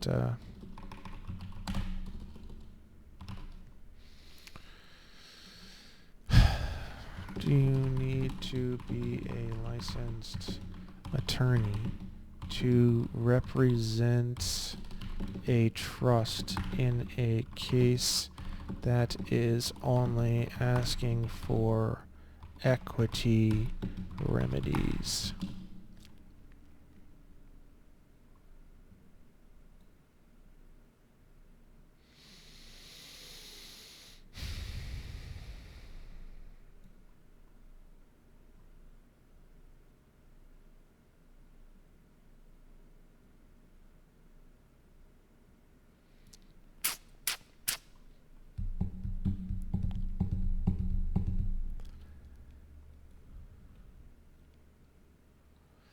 I mean, you can fight anything you want. If you want to push something and you're willing to die on that hill, you can push something. It may take years to get through it. I don't know what they would do if you attempted to represent a trust. I'm just almost positive. The only organization I have ever successfully seen anyone represent without a bar card is the sole proprietorship, and I am that guy. All my cases are me on behalf of the sole proprietorship, and no one really makes much of a fuss about it.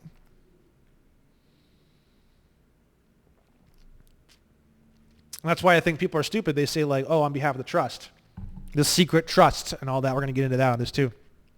As soon as you say trust, now all of a sudden, oh, trust, really? Now you need a bar card. That's why I don't say trust. I say sole proprietorship. Sole proprietorship doesn't, they don't freak out like that, right? Equitable lien. I don't think this would be a UCC1. This is a different kind of lien.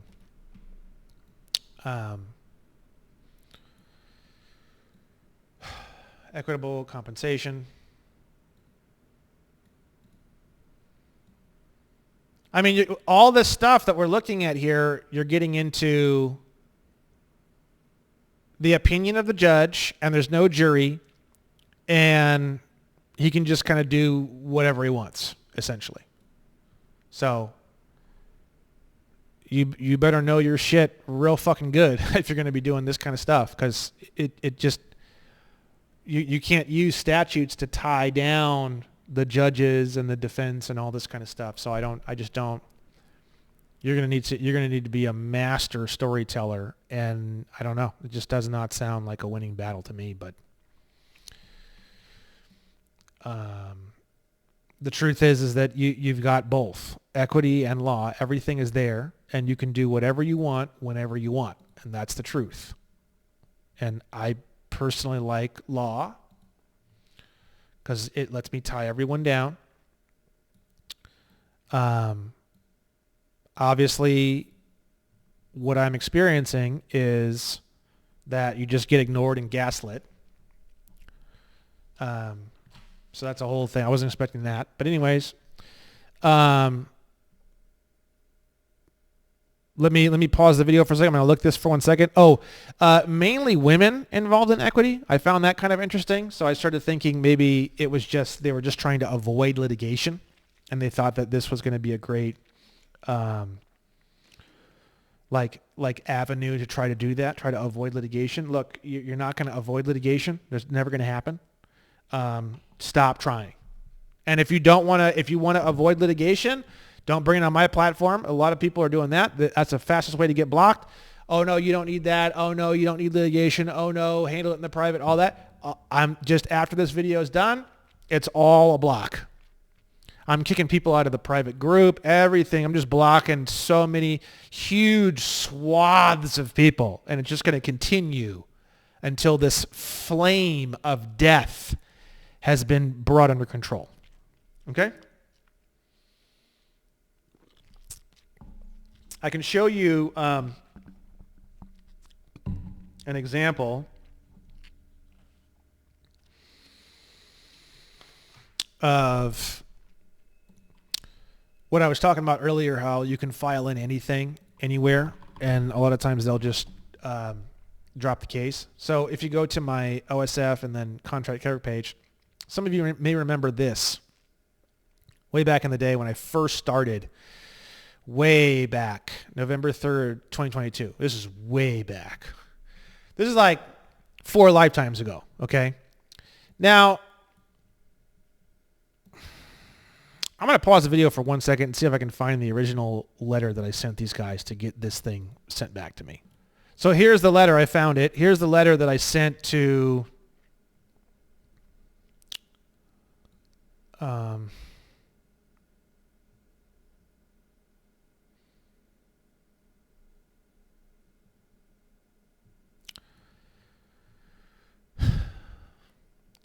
this law firm or whatever.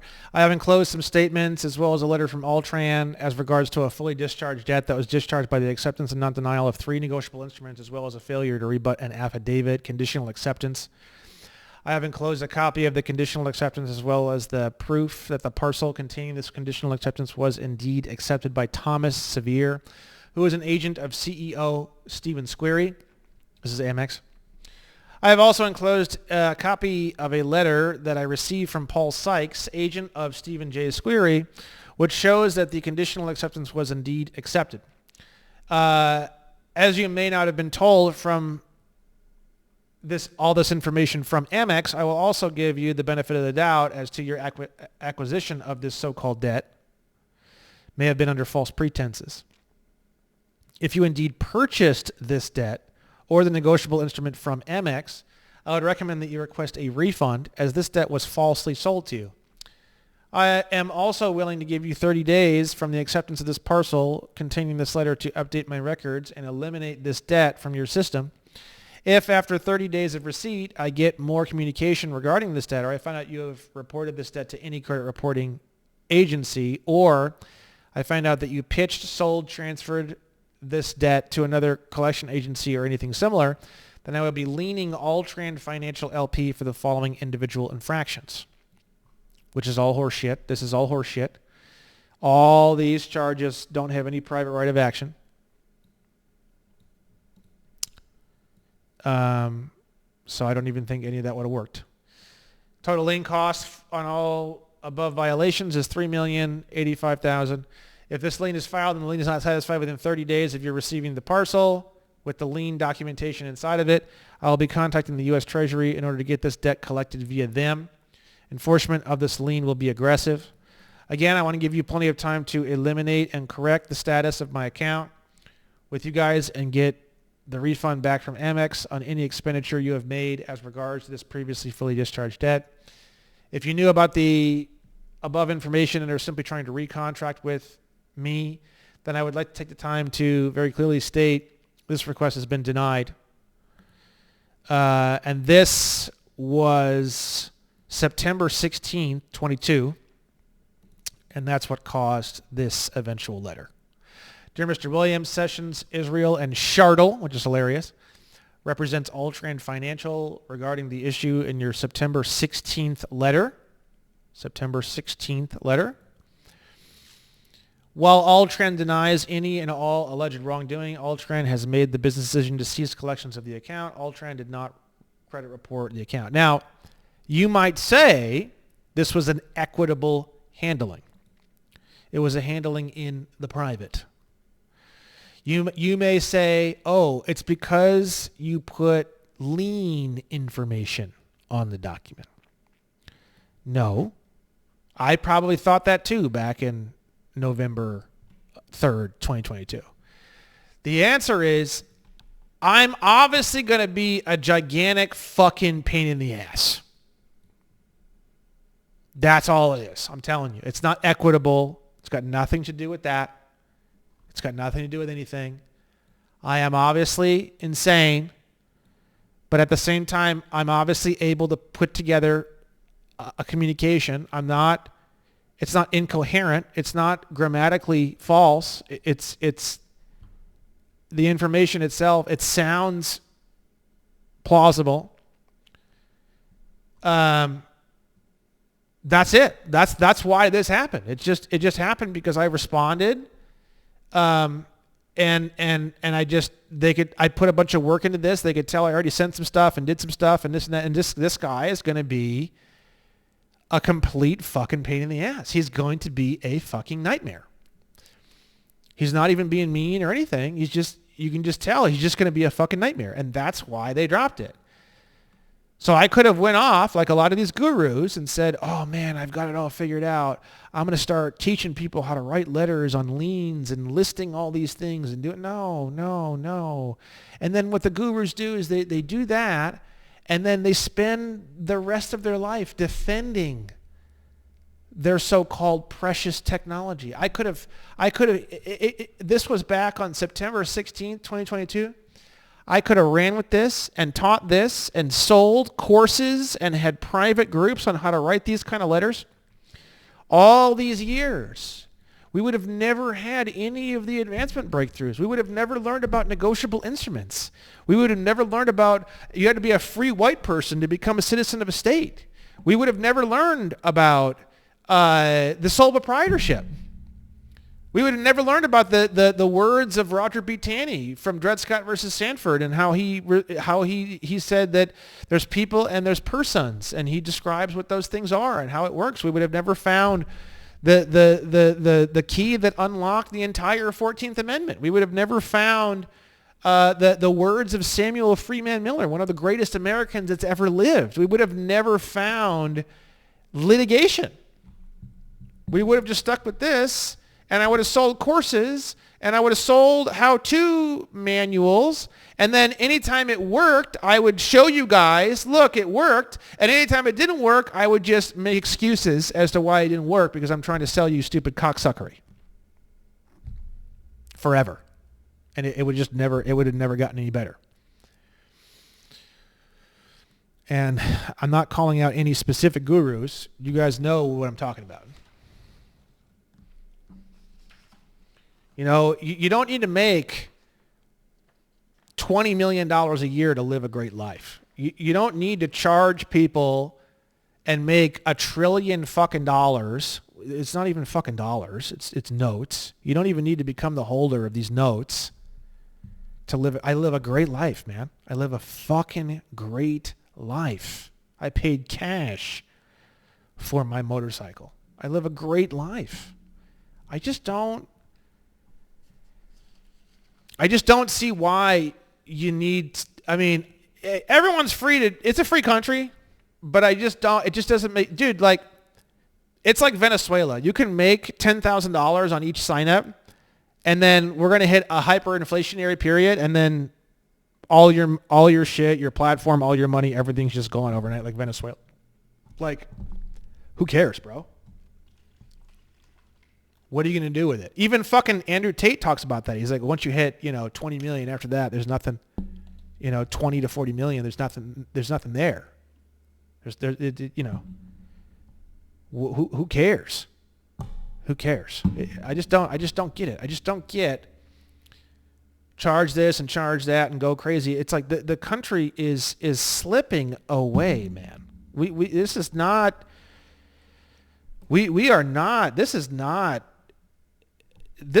just some commercial fucking thing.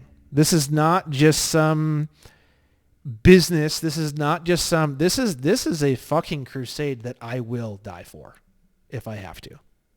I'm not a martyr. I'm not going to be a martyr. But the way that I feel about all of this is perfectly encapsulated through a quote from Daniel Webster. It's a quote on my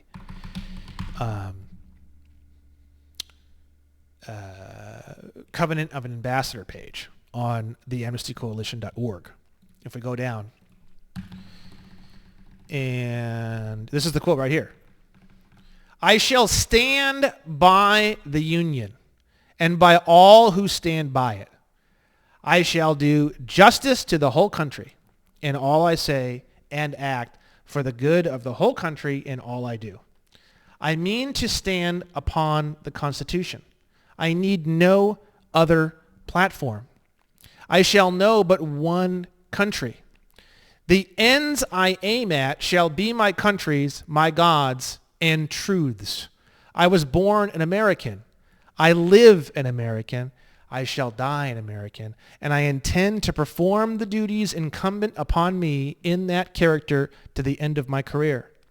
I mean to do this with absolute disregard of personal consequences. What are the personal consequences? What is the individual man with all the good or evil that may betide him in comparison with the good or evil which may befall a great country and in the midst of great transactions which concern that country's fate? Let the consequences be what they will. I am careless. No man can suffer too much, and no man can fall too soon if he suffer or if he fall in the defense of the liberties and constitution of his country. And then there's another quote over here by Mr. Webster, right here. Let our object be our country, our whole country, and nothing but our country. And by the blessing of God, may that country itself become a vast and splendid monument, not of oppression and terror, but of wisdom, of peace, and of liberty, upon which the world may gaze with admiration forever. And I just don't get it, man. I just fucking don't get it. I just don't get how this can become a business. It's not a fucking business. It's not a fucking business. It's not. Sorry.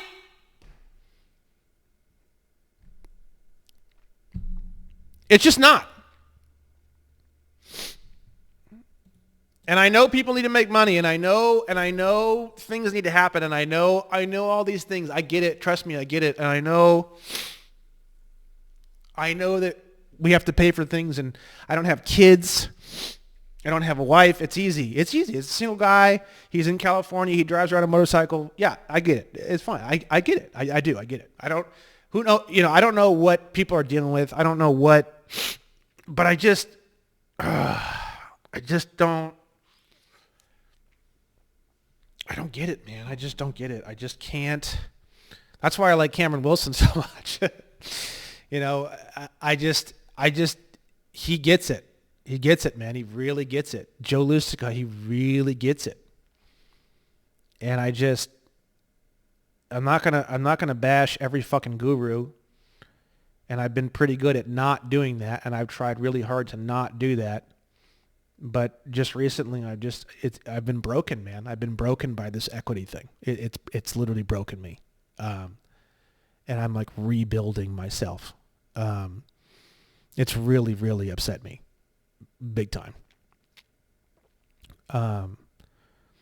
And I just really want people to see that it's not about protecting a certain platform. It's not about protecting a certain functionality.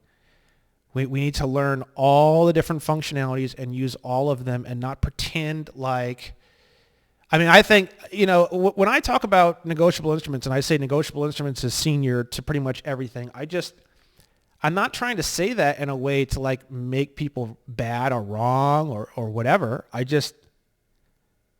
To me, it's like a factual thing. I'm not trying to sell you anything. It just factually is better to me. Once you know how to endorse, I'm in the court doing all sorts of crazy shit and people are like, oh, aren't you scared about getting sanctioned?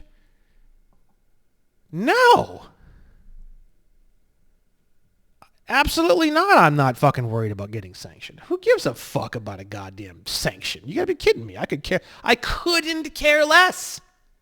They could sanction me for $900 trillion and I would make a video laughing and pissing on the document. There's no greater power available.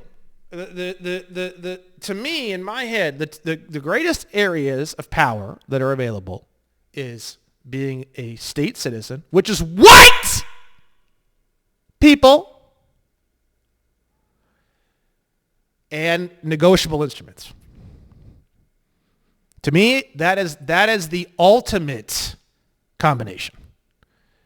All bills don't mean anything anymore. No one can sue you. You're totally immune to all finances. And then on the white state citizen side, you're immune to all statutory horseshit, essentially. Like, how it gets any better than that, I just don't know.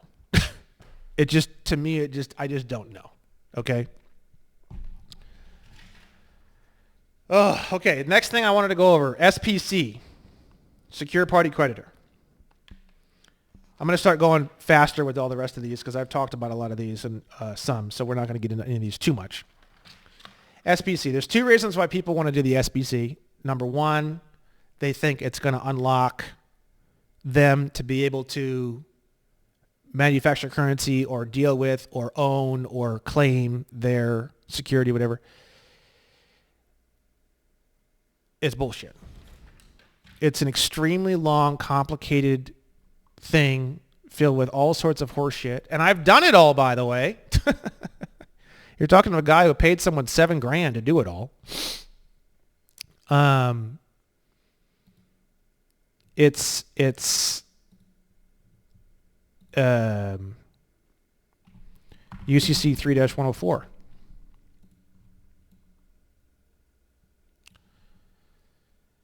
A negotiable instrument means an unconditional promise or order to pay. That's it. So by that same logic, when it comes to the secured party creditor thing, that logic of you can't own or possess or handle or manage your negotiable instruments unless you've done these SPC processes, by that same logic, you wouldn't be able to have a credit card. Think about it. A credit card, every single time you use the credit card, you're manufacturing an unconditional promise to pay. So by that same thought process, you wouldn't be able to manufacture an unconditional promise to pay unless you had completed the SPC process. And we both know that's not true. It's complete horseshit. And how do you state a claim in a court case? You just state a claim. File a complaint in. I state a claim on these instruments. You can look at my cases. None of you guys fucking want to read. You guys want to go and try to fuck the fleshlight of equity and pray for the best and make excuses. But for the small percentage of you that shouldn't be in a fucking straitjacket, can go on my website and you can go to current and previous litigation and you can go down and you can look at all my mistakes, really. And you can see, what I'm trying to do.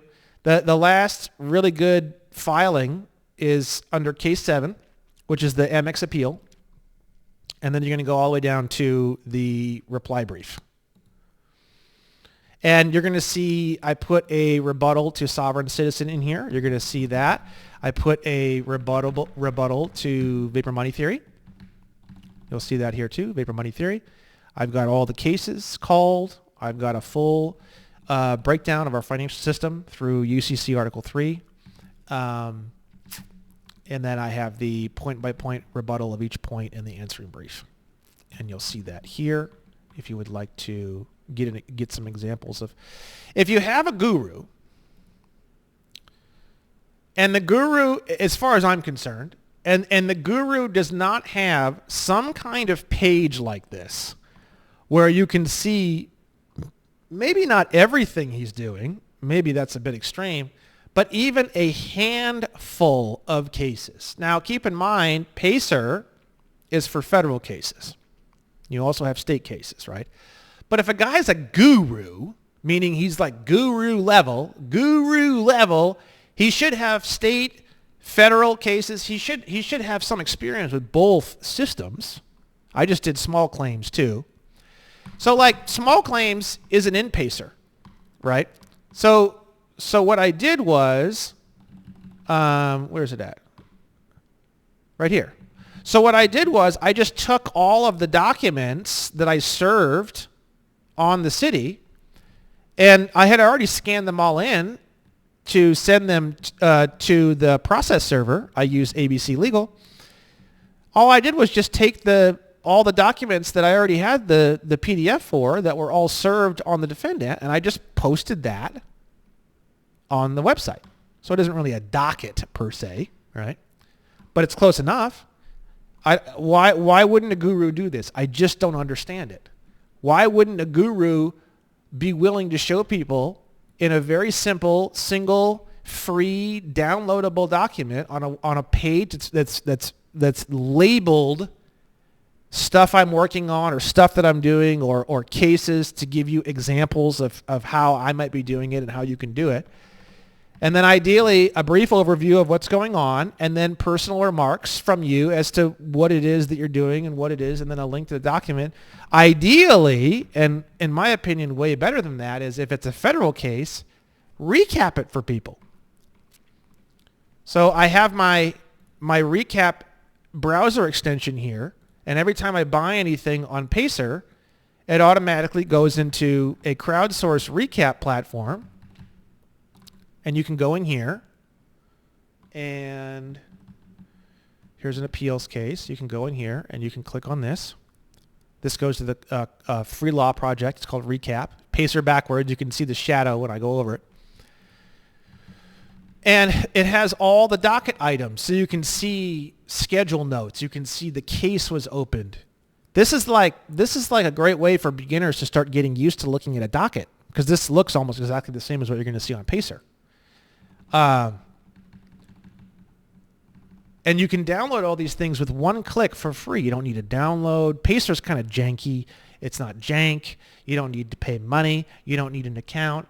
Why any guru would not have recap and would not have some kind of resource where the items are recapped so that somebody can go in, they can see all the different docket items, and then they can download them. Downloading all of these docket items costs me like $4 or $5 typically, maybe $6. And then a lot of times other people buy them. So once someone buys the item on PACER, anybody who has a recap installed in their browser, once they buy the docket item from PACER, it automatically comes in here, and it goes from this, buy on PACER, and it converts to this, download PDF. And you click it one time, and it has the stamp at the top. It's exactly the same document as what you would get out of PACER. So it's all very official. So you're getting, so anyone who's doing this, they're starting to get used to looking at all the same shit the bar cards are looking at. So it's like you're getting them involved in a way that's very real, and it's free.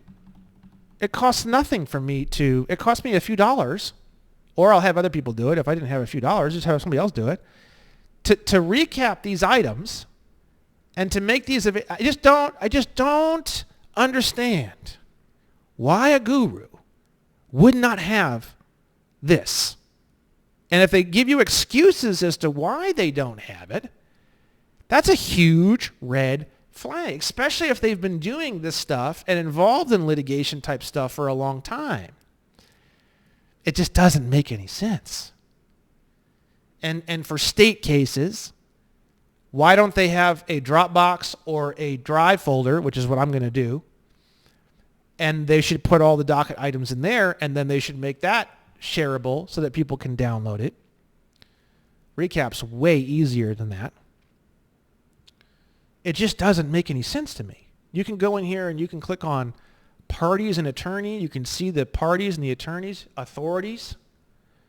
If you go to authorities tab, it has a list of every single filing and all the different cases that are listed in every single filing. You can see all the cases that myself and the defense have listed. And then if you want to go and read, let's say Dred Scott versus Sanford, you just click on it here, and it takes you to the final opinion by Roger B. Taney. And it has these things on the side here, dissent, and it has these subsections, lead opinion by Taney. I just don't understand why a guru wouldn't have any of this. It just doesn't make any sense to me. So this is sort of like a bit of a guru bash video, I suppose, maybe. I don't know. If people want to make response videos. Like, for example, SPC. We're talking about SPC right now. Who's the guy that everybody always refers? SPC? SPC University with that other guy, son of a bitch. What's his name? SPC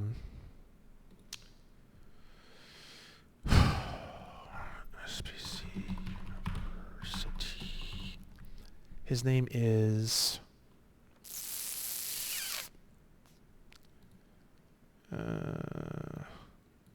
what's his name? Damn it.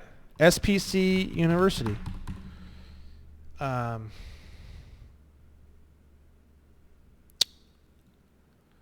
Oh, I'm going to go crazy. What's his goddamn name? There it is. Yusuf L. He's had so many people comment in his group about me that he like freaked out one time, and he started commenting under everybody's thing and saying like, has he ever gotten anyone out of prison? Has he ever gotten anyone out of prison? Has he ever gotten anyone out of prison? He's never gotten anyone out of prison. That was his big, this was a while ago. This was probably 8 or 9 or 10 months ago. So I don't know. Maybe getting people out of prison is his big thing. And if that's his big thing, I don't do that. I don't specialize in that or talk about that. I have no interest in that at all whatsoever.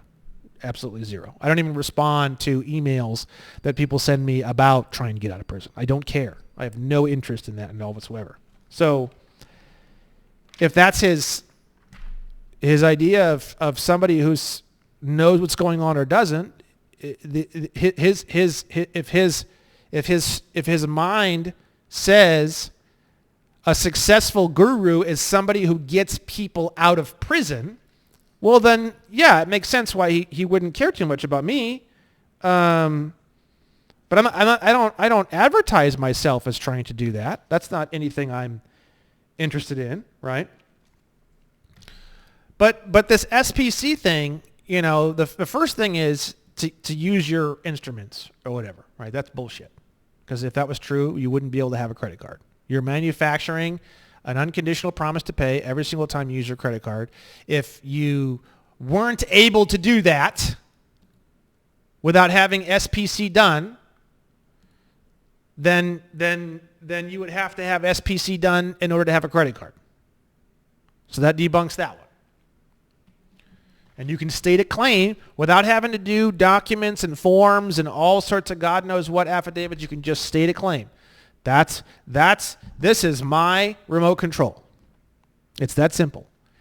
Would you go and file 416 documents and an affidavit with the U.S. Treasury to let them know that you own this remote control? No. That's fucking stupid. Same thing with your instruments. Same thing. And there's plenty of shit in UCC3 that talks about that and talks about how you're supposed to have consideration for your instruments and how you can have a cause of action if there isn't consideration and all this stuff. You're stating a claim is just barely the first yard line of getting this stuff done. It's got nothing to do with anything. SPC is just horse shit, right? And then the other reason why people typically use SPC is because they want to separate themselves out from whatever people want to call it, the straw man or the all caps name, or I call it the sole proprietorship. So let's get into that. It's actually gotten very easy. And this is where we're going to start talking about some 3.0 course shit, right? So in December of 2024, I came to the earth-shattering realization that the all caps name is a sole proprietorship, right? And the way that I figured that out was through 26 CFR 301.7701-11, and then cross-referencing this with the SS4 form. So if you look at, for purposes of this chapter, the term Social Security number means the taxpayer identifying number of an individual or estate. So there's two types of persons or entities that uses a Social Security number. You have the individual and you have the estate. Then you go to an application for an employer identification number and you go down to type of entity. Estate is right here, SSN, and then you don't see individual anywhere. You see sole proprietor. So that was when my mind exploded. Everything changed. The whole platform changed because the definition of the word individual, which you see all over, you even see it in the definition of person in Title 8 USC 1101 subsection B3. I'm going to see if there's a link. Here we go. 8 USC 1101 subsection B3, a term person means an individual or an organization. The term individual means sole proprietorship. Okay? That was earth-shattering. Absolutely mind-bendingly earth-shattering. Now in 3.0, we're going to take that even a step farther. Look at the W-9 form. Let's go one back here. Just make sure I'm with you guys. Okay, good. So the W-9 form,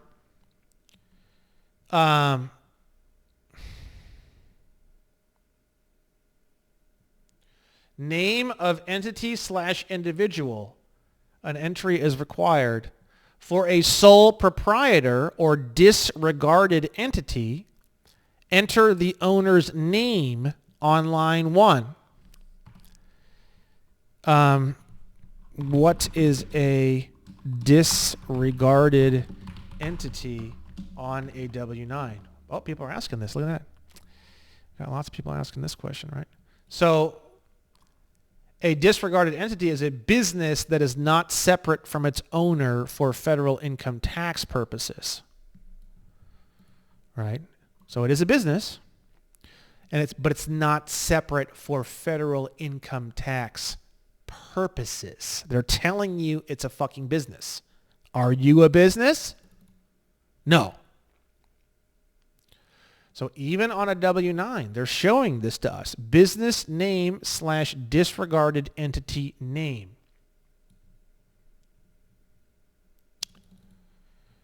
What is it? Individual / sole proprietor. It's been right in front of our faces the whole time, guys. The word individual means sole proprietorship. Sole proprietor, sole proprietorship. It's all the same thing. So how do you separate yourself out from that? Easiest fucking thing in the world. SPC, the SPC process, will tell you that you need to spend $497 billion and do 915 different things, none of which you could ever hope to understand ever till the day you die. The correct answer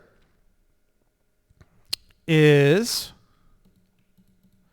if we pull up my negotiable instruments flowchart, and we look up UCC 3-402B1. 402B1.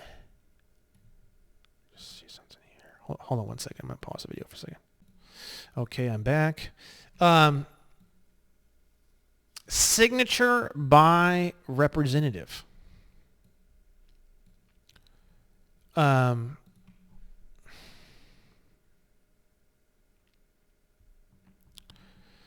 If a representative signs the name of the representative to an instrument and the signature is an authorized signature of the represented person, the following rules apply.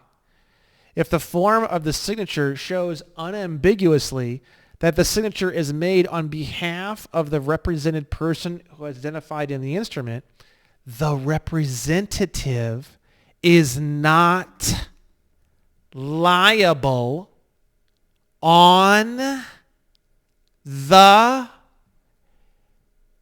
instrument. So the SPC process will say that you have to do 9 billion things and it takes 19 years and costs $940 trillion. I'm telling you, all you have to do is sign your name, put comma, and then put agent after it. Just like what you see in my cases. So if you look at my cases, let's see here. We'll go to that reply brief again. On the, where is it?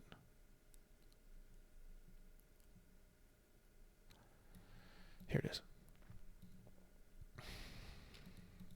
And then you can use without prejudice as well. It's very useful, right?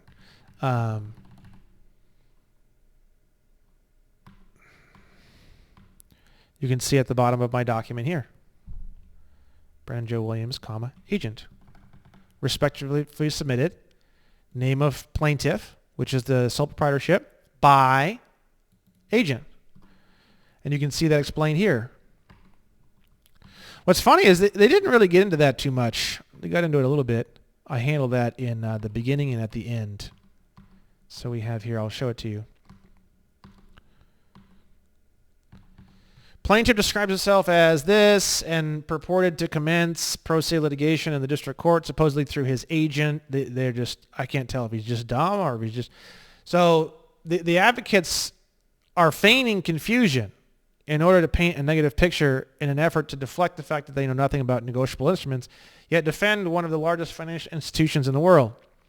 All caps Brandon Joe Williams registered trademark is a sole proprietorship and U.S. citizen, while Brandon Joe Williams, upper and lowercase, is a white man,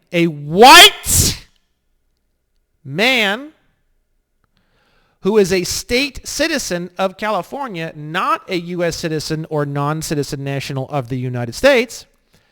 Brandon Joe Williams, upper and lowercase, is the registered trademark holder for all caps Brandon Joe Williams. That's it. And even that's a lot. I'm just trying to get it down to shorter and shorter and shorter and simpler, and I feel like this is pretty damn good. It's better than anything else anyone's ever said, right? If we go here, there's another one where they do that bullshit. Let me see here. Oh, right here. He says plaintiff cannot purport to be a trademark and simultaneously initiate a lawsuit or file an appeal. Retard shit, typical bar card retard shit. I'm a little at a loss of words on how to even respond to this. You cannot, quote unquote, be a trademark. A trademark is simply commercial ownership of a symbol or series of symbols. All caps, Brandon Joe Williams is a sole proprietorship and U.S. citizen. The trademark of that business name is held by the white man who is a citizen of California, non-U.S. citizen named Brandon Joe Williams. This is all covered in the, that's it. If I said just this and this, there's nothing to talk about. They're not going to argue that the sole proprietorship doesn't exist. They're not going to argue with the fact that you need a bar card to represent a sole proprietorship. That's never going to happen. That's an issue a lot of people run into. I've never run into that issue. It's two sentences, and nobody seems to have an issue with it. I figured it out, guys. This is the entire SPC process in two sentences. Could this change? Yeah. But fuck, it's working great. No one seems to have a problem with it. It functions. It's perfectly correct as per the letter of the law, and it's two fucking sentences long, and you don't need to defend it. You don't need to talk about it. There's nothing to talk about. If you want to talk about it more, I've got the rebuttal up here for sovereign citizen. We have the definition of sovereign citizen straight out of the mouth of Roger B. Taney. I guess we can roll into that. That's one of the ones I wanted to talk about, sovereign citizen, right? State national and sovereign citizen. So we can knock those out real quick. Now let's stop for a second. So now we've done the two that I have never really talked much about, and I never was responsible for pushing. Now we're going to talk about the ones that I am responsible for pushing, and they're bullshit, and I just didn't know, and I pushed them, and I don't feel bad. I feel like it was just kind of part of our journey together, but nonetheless, it's bullshit, and it has to go. So we'll start with state national and sovereign citizen. So the state national thing, people are like, oh, state citizens are state nationals. They're nationals of the United States. The problem is if you go anywhere on any of the Department of State website, every single part of the website everywhere says that a national of the United States only, and all the letters they've sent us over the years, everything just says American Samoa, Swains Islands, Pacific Islands, or whatever the fuck it is. And that's it. They don't want to hear it. They don't want to talk about it. So you say national of the United States, national. Obviously the Department of State doesn't agree. So, and all you guys are like, oh, I told them national, and they gave me a passport. No, they listed it under U.S. citizen. I guarantee it. Guaranteed. So the state national thing, as far as I'm concerned, it's out. I'm not like a billion. I wouldn't like stake my life on it, because the thing is that yes, like if you read the definitions and the functionality and stuff, like it makes sense that we would be nationals, non-citizen nationals of the United States, but the Department of State just does not see it that way at all. So as far as I'm concerned, we just aren't. You saw it in the reply brief. If you read it, I put in there, I'm not a U.S. citizen or a non-citizen national of the United States. So, and the reason why is because the Department of State doesn't want to hear it. They want to talk about it. And as far as they're concerned, no, it's not. So, okay, fine. Then it's not. I don't know what else to really say. Sovereign citizen, for years and years and years, I was pushing that one. And this is everything right here. In the case of Dred Scott versus Sanford, Roger B. Taney, the 5th Chief Justice of the Supreme Court, says the words people of the United States and citizens are synonymous terms and mean the same thing, and both describe the political body who, according to our Republican institutions, form the sovereignty and hold the power and conduct the government through their representatives. They are what we familiarly call the sovereign people, and every citizen is one of this people and a constituent member of this sovereignty. It's all based off of the Magna Carta. And if you go to my treatise on the word person, you can read more about that. And Mr. Miller, Samuel Freeman Miller, talks about the Magna Carta in Slaughterhouse a little bit, right? Sovereignty itself is clarified by the Stanley Matthews. Sovereignty itself is, of course, not subject to law, for it is the author and source of law. But in our system, while sovereign powers are delegated to the agencies of government, sovereignty itself remains with the people, by whom and for whom all government exists and acts, and the law is the definition and limitation of power. This is why the whole equity versus law thing, if you actually would just go out and read the cases, you wouldn't have a problem using law. You're running away to equity, and the reason why is because you don't read cases. That's why. Because you're a fucking idiot. You want to go fuck the fleshlight. That's it. I'm telling you.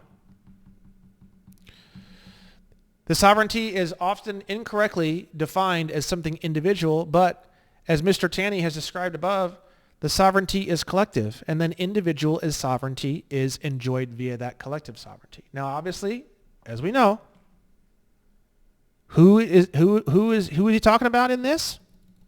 White people. Keep in mind. Don't forget. So next part of this, as a white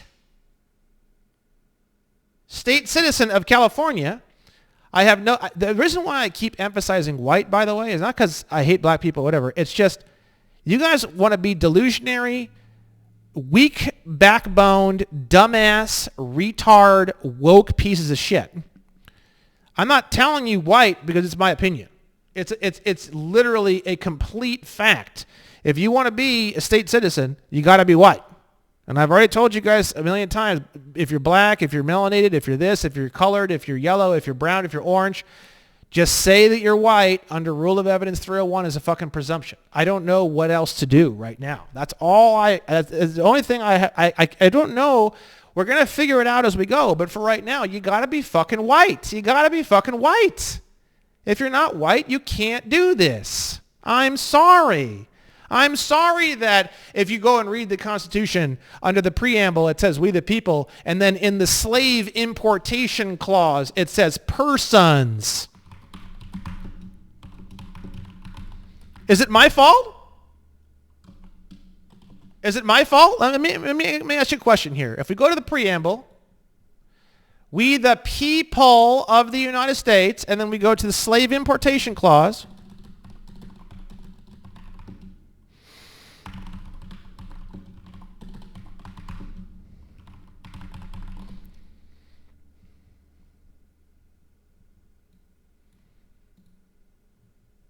interpretation. Kiss my ass with your fucking dumbass, retard, 40 IQ, equity, fucking interpretation. Where's the original? There it is. The migration or importation of such persons.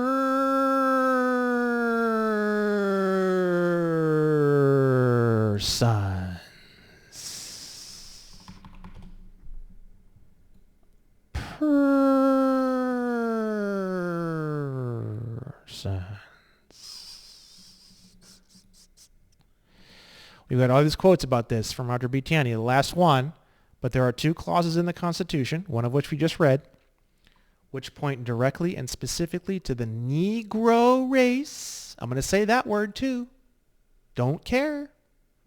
That's the word they use. It has a legal definition. You won't see me being a fucking spineless cocksucker.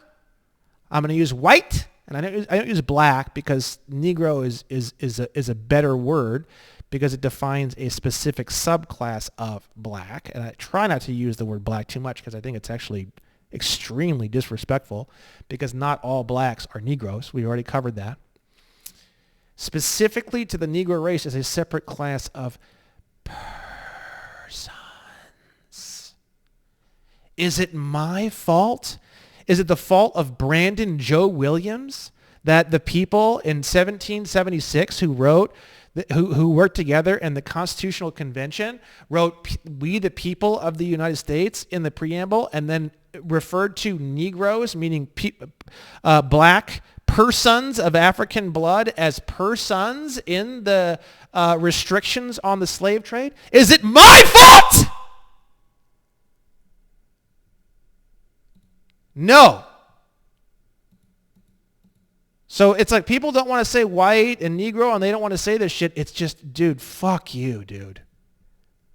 We have to step up and do what's acceptable and do what's right and do what's in the law. And then after we do that, as white state citizens, once we reclaim the sovereignty, now at that point, once that's completed, then we can decide what we're going to do next. I think what makes the most sense in 2025 is we just simply remove the term free white person as a requirement from the Naturalization Act of 1802. To me, that makes the most sense. We can get rid of the 13th, 14th, and 15th Amendment entirely, and it'll wipe out all the amendments after that, and it'll fix the whole country.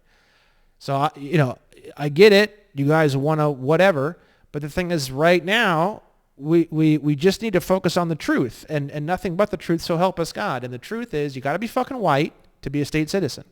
You got to be fucking white to reclaim the sovereignty. Sorry. It's not my fault. If you don't like the Constitution, leave America. If you don't like the fact that this is the way it is, just leave. Then you don't need to deal with it. Go to France or any other country. Not me. I don't care, So sovereign citizen is defined by Roger B. Taney. He defines it. Someone says sovereign citizen. Yes, I am, according to the 5th Chief Justice of the Supreme Court named Roger B. Taney. Yes, I am. And people say, oh, the FBI, it doesn't matter. In court, it's all irrelevant. This is a Supreme Court definition. This trumps all other shit in court. The FBI stuff doesn't mean anything in court. I'm not worried about that. So the whole sovereign citizen thing, I spent years telling people it's an oxymoron. You can't be sovereign and citizen at the same time. I was wrong. I was totally fucked up wrong. I was totally wrong. That's all false. This is the truth. I hope to God that one can get extinguished. It's horrible. I apologize. I don't apologize because it's like it's part of what had to happen, but it needs to die. The fact that it's an oxymoron thing and all this, and I filed into cases saying that, and it's just not true. We are sovereign citizens. But guess what you got to be a sovereign citizen? You got to be what?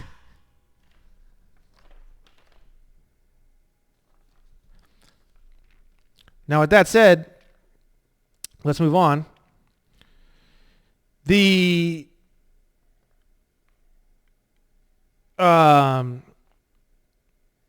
the next thing I want to go over with you guys is we've gone over a sovereign citizen, and we've gone over. I'm going to pause this video for 1 second and just make some notes here. So the whole state-national thing, we've already talked about that a million times. The state-national, I obviously fucked that up forever.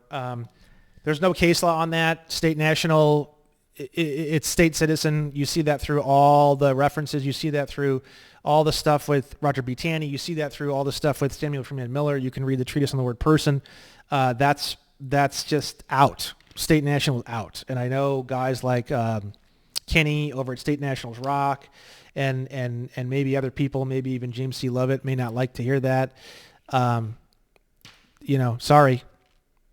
That's the way it is. And state citizen, guess what you got to be? You got to be white. So, again, if you don't like it, get mad at the Constitutional Convention, not me. Okay? So, special appearance / not pleading. I know I said that in 1.0. I haven't said that in a long time, but I am partially responsible for that kind of. I know a lot of people talk about that. Who cares? For most things, the defendant, if you're being sued, is the sole proprietorship. You're the agent on behalf of the sole proprietorship. We've already covered that. I'm here as the agent on behalf. You don't go on and on and on the trust of you can't represent a trust. You have to be a bar card to represent a trust, but you can represent single member LLCs and sole proprietorships. Single member LLC, it opens the door a little bit for more of a discussion, because if it's a multi-member LLC, you do have to have a bar membership to represent that entity. But a sole proprietorship, there's no wiggle room. The bar card, when you start doing litigation, you start to think, how do I build things out to where the snake piece of shit fucking absolute rotten, disgusting bar card can't somehow wiggle his slimy reptile body around it in a way to fuck me over with it. So a single member LLC, there's still that little bit of wiggle room there. With a sole proprietorship, there's no wiggle room. So I don't see why you wouldn't just use sole proprietorship. I'm the agent, on behalf of the owner would be even better, because if you look at the W-9, it says owner of the sole proprietorship. So you don't even need to, you just, if they have any questions, you just show the W-9. It's just like, yeah, even the IRS says, guys, like, fucking, here, I'll show it to you again. You don't even need to, because one of the problems that I have and you guys have is you talk and you talk and you talk and you go, you get this, and we just need to like simplify things, one sentence, few words. It's taken a long time to get there, right? So if we go back to the W-9 form, right, enter the owner's name. Owner. I am the owner of a sole proprietorship. Do you see how easy that is? I'm going to see if I can, I think I did that here.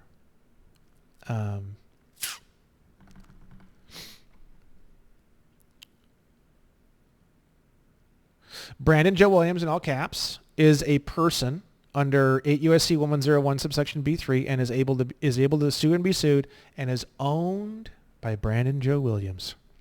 Easy, bro. Easy. So you could say this. You would remove this line. This is all covered in the section define. So you could have a whole SPC process, top to bottom, could just be these three lines. This sentence, and this sentence. Brandon Joe Williams, in all caps, is a sole proprietorship and U.S. citizen. The trademark of that business name is held by the white man who is a citizen of California, non-U.S. citizen named Brandon Joe Williams. Brandon Joe Williams, in all caps, is a person under 8 U.S.C. 1101 subsection B3, is able to sue and be sued, and is owned by Brandon Joe Williams. I mean, you could even shorten it even farther than that. You could just say Brandon Joe Williams, in all caps, is a sole proprietorship and U.S. citizen. Brandon Joe Williams, upper and lowercase, is a white free man who is a citizen of California, non-U.S. citizen. And then you could say Brandon Joe Williams, in all caps, is a person under 8 U.S.C. 1101 subsection B3, is able to sue and be sued, and is owned by Brandon Joe Williams. And if they have any questions, show them the I-9. Your Honor, he's acting like I'm crazy. The W-9 form and the IRS says right here, for a sole proprietor or disregarded entity, enter the owner's name on line 1. So here's the name of individual or entity, and here's the business name, disregarded entity name, if different. So it is different. Because the name of the owner's name is this, and the business name is this. So it is different. See? And then I have a name change, too, to make it even more obvious. So if you go to williamsandwilliamslawfirm.com, I recently released my name change, Brandon's name change case. I didn't number this one because this happened a long time ago. You click here, and you can see all of the documents associated with my name change. And this is the affidavit that I used right here. And you can see this is back when I was doing thumbprints and red and blue and hyphens and colons and quantum grammar and all. I mean, you guys, a lot of the guys who are new to my platform don't realize I've seen it all. I've done it all. I got my USPTO serial number right here for the trademark. So some of that shit's pretty old. So just keep in mind, obviously, I wouldn't do a lot of that stuff anymore, but it's still pretty good. It's still pretty good, a pretty good doc and pretty good stuff and pretty good. It gives you the basic flavor of how you would do that, right? So this is even further evidence of me being able to use that in court and say that there's these two different names and these two different entities, right? W-9 is pretty clear. Quantum grammar, I just mentioned that a minute ago. It's just not something you're ever going to see used. It's not something the courts are going to understand. I mean, is it true that we need some sort of better system to communicate? No, I don't think so. I think we just need a few definitions for a few key words. Everything else is pretty much okay. I mean, someone can read it and be like, understand things. It's just words like person and entity and individual. These are really, as far as I'm concerned, the only areas that really need like a lot of work and to be careful with, because it's just really, dangerous stuff. Dangerous stuff, right? The revocation of election, the reason why I killed that and the reason why it's still dead is, I will show you. First off, it's not us. When I realized that it's just the sole proprietorship, that changed everything. But at that same time, in December of 24, when I realized that it was us and the sole proprietorship, I also realized 26 USC 7701 subsection A39 was the big one that really hit me hard. And I'll show it to you. Let's see here.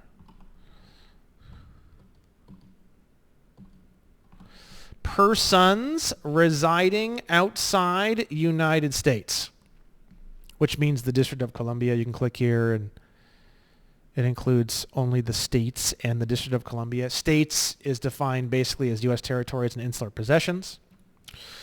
If any citizen or resident of the United States does not reside in and is not found in any United States judicial district, such citizen or resident shall be treated as residing in the District of Columbia for purposes of any provision of this title relating to A, jurisdiction of courts, or B, enforcement of summons.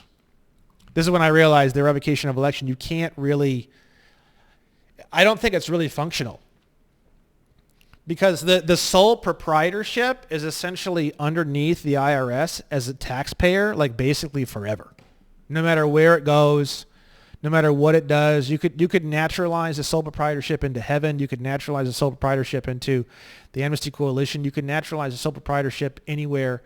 And under this, it would still operate as residing in the District of Columbia for purposes of the title. And if you tried to remove the U.S. citizen category, or if you tried to get rid of the sole proprietorship, you wouldn't be able to get a passport. So I say keep the sole proprietorship, keep it as a U.S. citizen. Don't have a personal bank account. Just get rid of all your personal bank accounts. Open up trust accounts. Don't have your name in all caps own anything or hold anything. Don't have it on any titles. Don't have it on any bank accounts. And then it doesn't really matter anymore, but you can't opt out the sole proprietorship. That's something that took many, many years for me to figure out. The sole proprietorship is always a taxpayer, which is under A14. The term taxpayer means any person subject to any internal revenue tax. You wouldn't be a taxpayer. They aren't talking to you, and that's why they always say taxpayer on all the documents. It's under Rule of Evidence 301. They're presuming all the time that you don't even exist. They're only talking to the taxpayer.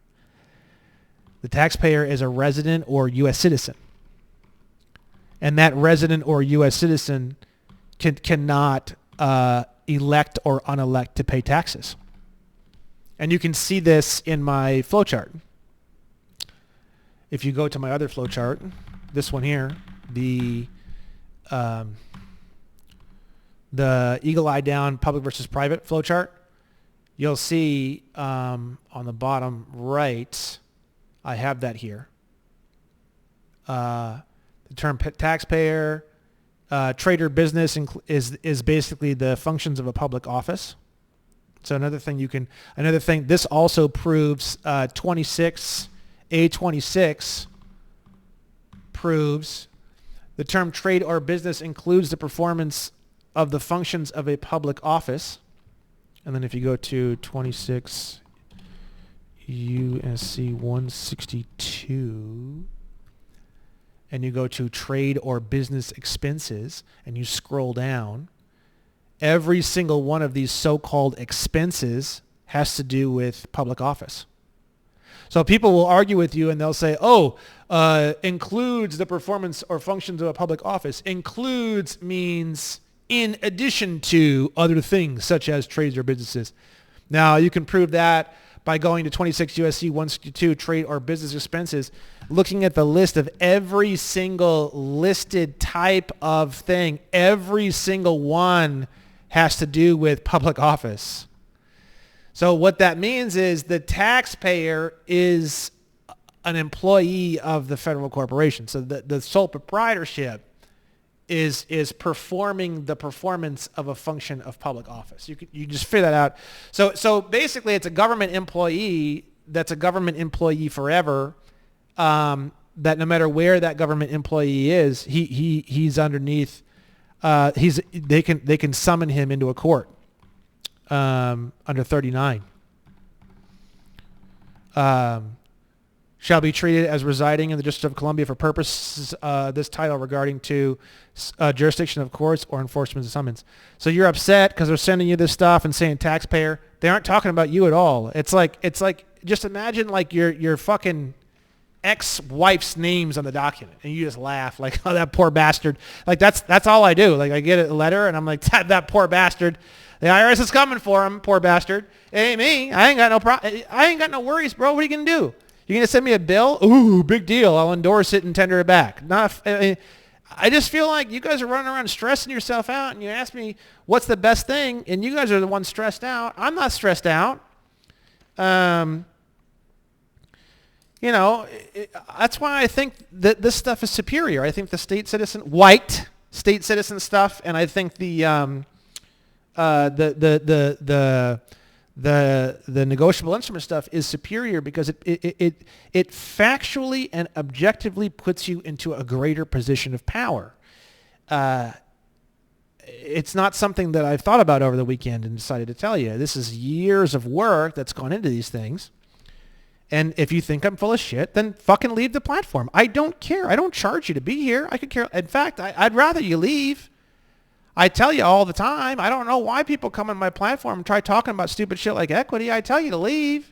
Why are you here? You're an invader. We don't want you here.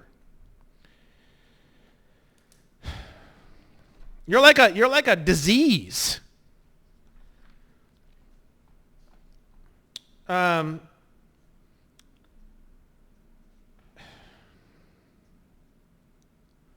Five-star passports. Sorry. I fucked that up real bad. The sole proprietorship is the thing that has the passport.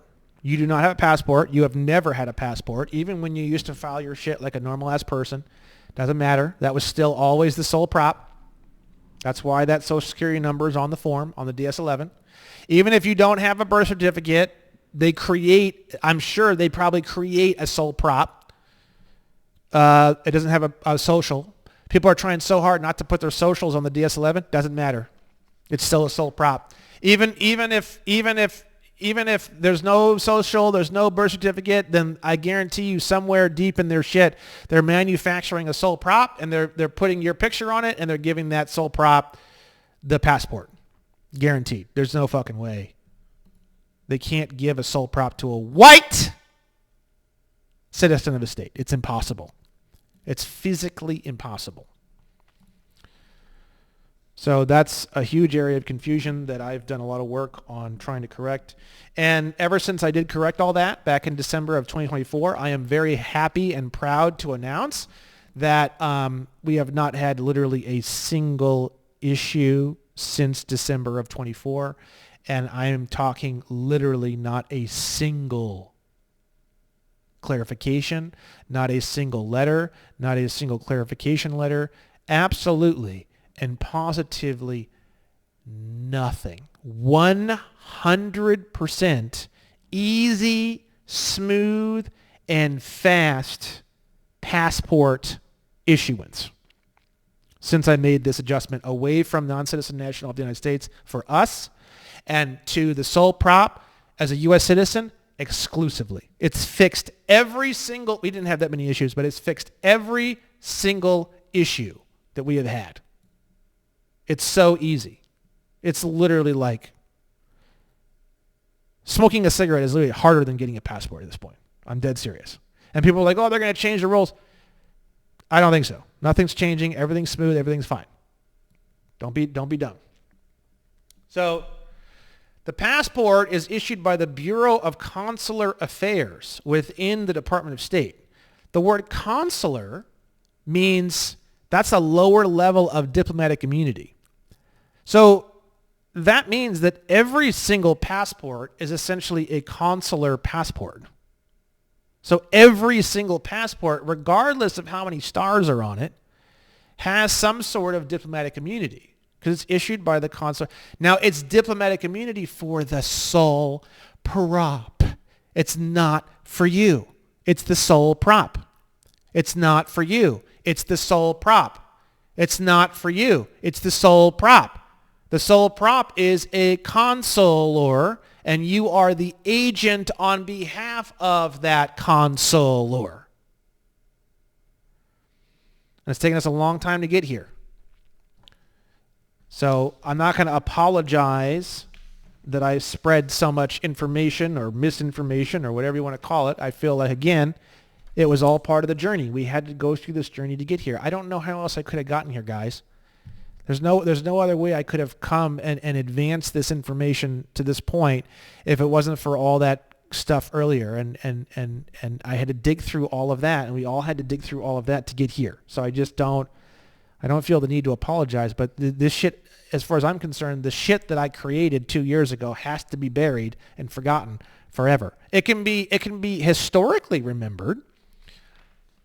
Us old timers, we feel like old men. The guys who have been here with me for 2 or 3 years, we can think back and have a beer and laugh and say, "Yeah, I remember back when we were doing the revocation of election." It's sort of like that. It's sort of like the old boys can get together and talk about the past. But beyond that, beyond nostalgia, this stuff it has to go. And I put a lot of work into creating these various things and these various processes. And it's sad to put them in the grave, but they need to be put in the grave, and they need to be respected, and they need to have flowers put on the grave, and it needs to be a nice looking grave, and then that's it. And it needs to be essentially forgotten up to the point where it can be, an interesting historical item for us to say, look how much work we had to do, look how far we had to come in order to get stuff that really functions really well. Okay. The stars mean something. You can't deny that. Some cards have 3 of them and 4 of them and 5 of them. It means something. But just like Joe Lustica says, there's no evidence anywhere currently accessible that defines the difference between a 3, a 4, or a 5 star. I'm sorry. I do have a 5-star passport, but I just really don't think that means what we think it means. They're all Bureau of Consular Affairs passports. If you have a passport and you issue that passport to a police officer, you're saying, I am the agent on behalf of the sole proprietorship. The sole proprietorship is a consular on behalf of the United States that has consular diplomatic immunity. You're saying all of that in that moment. That's why the cops can't deal with it, and they've got to call fucking, Interpol and all this craziness. That's why all that craziness happens, because you do have diplomatic immunity, and they just, for whatever reason, they just don't want people knowing that that's how it works. Everyone's got diplomatic immunity if you use the passport, but it ain't you. It's a sole prop. Sole prop's got diplomatic immunity. Okay. A white state citizen has so much immunity. It's like 950 trillion levels. So consular immunity is down here. And then above consular immunity, you would have ambassador level immunity. So a consular comes out of a consulate. And then a consulate has various different levels. But the highest level in a consulate is a consular. But if you go above that to embassy level, the highest level inside of embassy level is an ambassador. That's the next huge monster jump up above from consular. And then to jump from ambassador to white state citizen, it's like 500,000 Grand Canyons vertically. It's like Mount Everest times like 50,000 to go up from ambassador to white state citizen. The problem is the system doesn't understand that yet. So it's an interfacing issue. That's the issue, okay? So you're never going to get immunity as a white state citizen until you truly understand and fully take on the mindset of a white state citizen. And if you aren't willing to say the word white and you aren't willing to say the word Negro, you're never going to make it. And if you have a driver's license, you're never going to make it. So, sorry. And you can say, oh, the driver's license is owned by the sole prop. Yes, it is, but no one's ever going to That's never going to fly. Get rid of the fucking thing. Sorry. That's just where I'm at this point. I know I've said a lot of other things, but that's just where I'm at right now. So, I don't have a whole lot of time left on this video, so I got to kind of speed through the rest of these. Secret trust funds via Social Security, right? Now, there are trust funds, but they're like big, huge, monster public trust funds, right? Where I'm going to see if I can find this. If I can't find it, I'll pause the video. Where in the USC or CFR does it show the name of the two large trust funds administered by the Social Security Administration? I forget this one because it's just not something I care much about. Here it is. I like Grok. It's pretty nice. This is what you use it for. You use it to find things. You don't say, what does this mean? You don't say, what is the law of? You say, can you show me some definitions for this? Or can you show me this? Or can you show me where something may be mentioned about this? And then what you do is you copy that, you paste it in here, and then you go and find it. Trust funds. Federal Old Age and Survivors Insurance Trust Fund. And then there's the other one, Federal Disability Insurance Trust Fund. Yeah. So there's two trust funds. There are trust funds. So it's like people say trust funds, there's no trust funds. Yeah, there is. There's two of them. But they're not, I don't think, at this point in my research, I don't think, like, your sole prop is plugged into these things, but it's just one big, huge monster trust fund, and the sole prop is plugged into that trust fund. And people go, oh, it's the you know, and I'm responsible for a lot of this too. It's us being pledged. No, it's a sole prop. It's got nothing to do with us. The sole prop has the same name as us, but it's got nothing to do with us. They say via like the federal income tax, the owner is responsible for the debts of the sole prop. Who cares? You can endorse all those debts and they disappear. So what does it matter? And that's why everyone's running around talking about trusts, talking about trust funds, talking about Social Security. If you want cash, you're drowning in it. Cash is an unconditional promise or order to pay. You can manufacture all of it that you want. Why are you running around with trying to figure out trust funds and Social Security? It doesn't make any sense to me.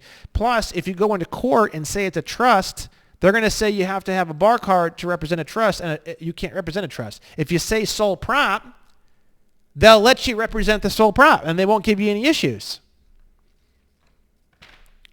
So you guys want to call it trusts and talk about trusts and do all this stuff all day long. Everyone's just having a hard time, and no one's getting anywhere. It's stupid. Learn negotiable instruments. Learn that it's a sole prop. Call it a sole prop. Treat it as a sole prop. Open up other trusts that are your own, that are private, that have nothing to do with any of this shit. I'm telling you, this is my life, and it is fucking fantastic. Life is fantastic. Get away from this shit. You got to get away from this shit. And I'm big on you know, on the 1.0 course. I talked a lot about this. Big mistake. And then to plug into this, the 1099A form. Thank God I don't hear about that very often. That's mostly dead.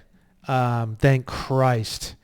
That was a hard one to kill. Let's go ahead and take a look. I'm going to go ahead and just attack this for the 1,000th time, because I definitely push this. Right? This is a 1099A form, acquisition or abandonment of secured property. Okay. Now, I did the whole Chris Hauser thing back in the day. I did all the stuff he teaches, and there was this couple out there in Kansas, I forget their name, real estate something, and I did their stuff. I did all this stuff. I did anybody's stuff. If I could find a process, I was doing it. If I could buy a process, I was buying it, pretty much, back in the day, right? When I first started, right? Now you look at this form, and you can see in my Amex case, I thought this was a negotiable instrument. It's not. A negotiable instrument, as per UCC, Article 3, Section 104, falls into two different classifications. You have the unconditional promise to pay and you have the unconditional order to pay. So all you got to do is just look at this 1099A and say, where is the promise to pay?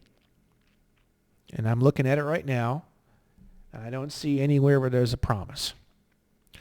And then you look at it and you say, is there an unconditional order to pay? And you look at the form, you look around. No, there's not even anywhere to sign. So it wouldn't you can't even endorse the fucking thing. It's not an order. It's not a promise. It's just a reporting form. And I got duped by that too. This is one of the very first things I ever did way back. When I came back in right around the time when I launched the first website in March of 2022, I was doing that. I was doing the 1099A stuff and sending it to the Treasury and all that for like months, for like 2 months. I was sending in all sorts of craziness. Never got a single thing back, nothing. Because bullshit. It's not a negotiable instrument. I fucked it up. Total waste of time. And then I put it in the first course and said it was great and you should do it. And yeah, no. All wrong. My bad.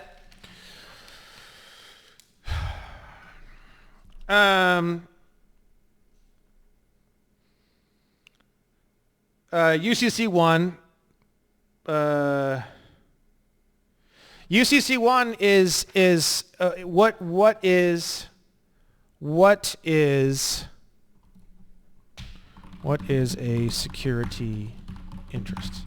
And I talk about all this in the 6-part series on YouTube called A Journey into UCC Article 3. So if you want more information on this, you really should just watch that. But a security interest is interest in someone else's property created by a contract or by law. So if you have an interest in someone else's property created by a contract or by law, it creates a security interest. Typically, it's by contract. By law would be like, a good example of by law would be if you won a judgment in a court case. Now you have interest in their property by law, by the judgment. By contract would be if you have a contract with that person and it creates interest in their property, right? A certificate of title shows security interest. It shows that the state owns your property by contract. You contracted to the DMV, right? So a UCC1 or lien, depending on how you want to look at it, a UCC1 is perfecting a security interest. What does it mean to perfect a security interest?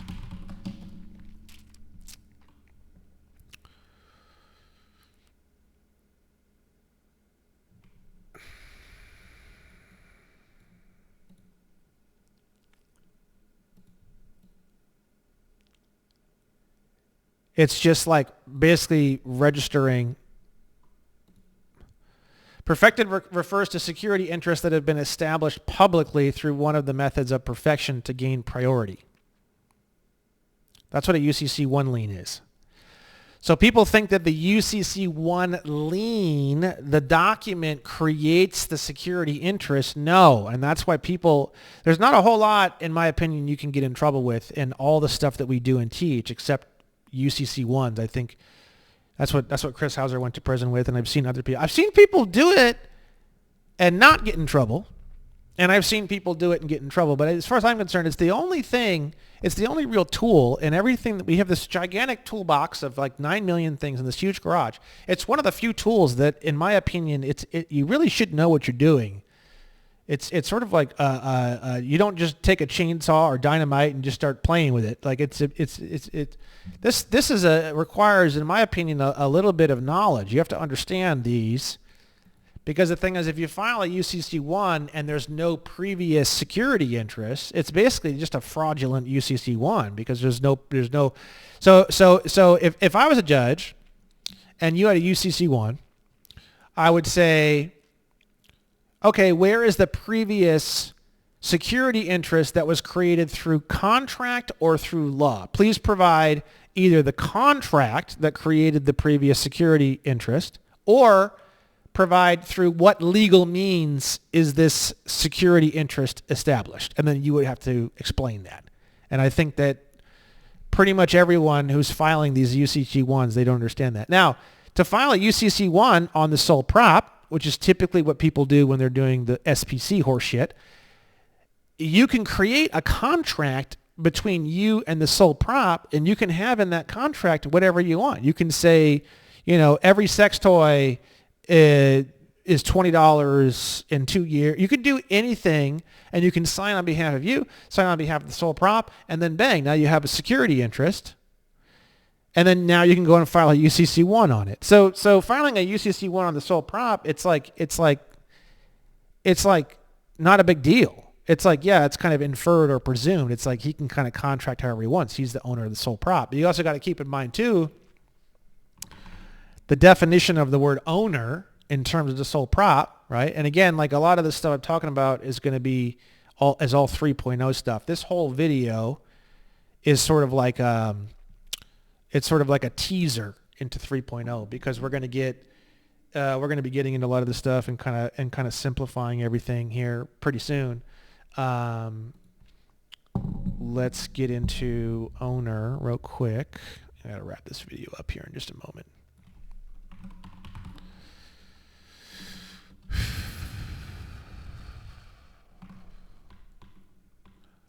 Owner. This is from the driving versus traveling page.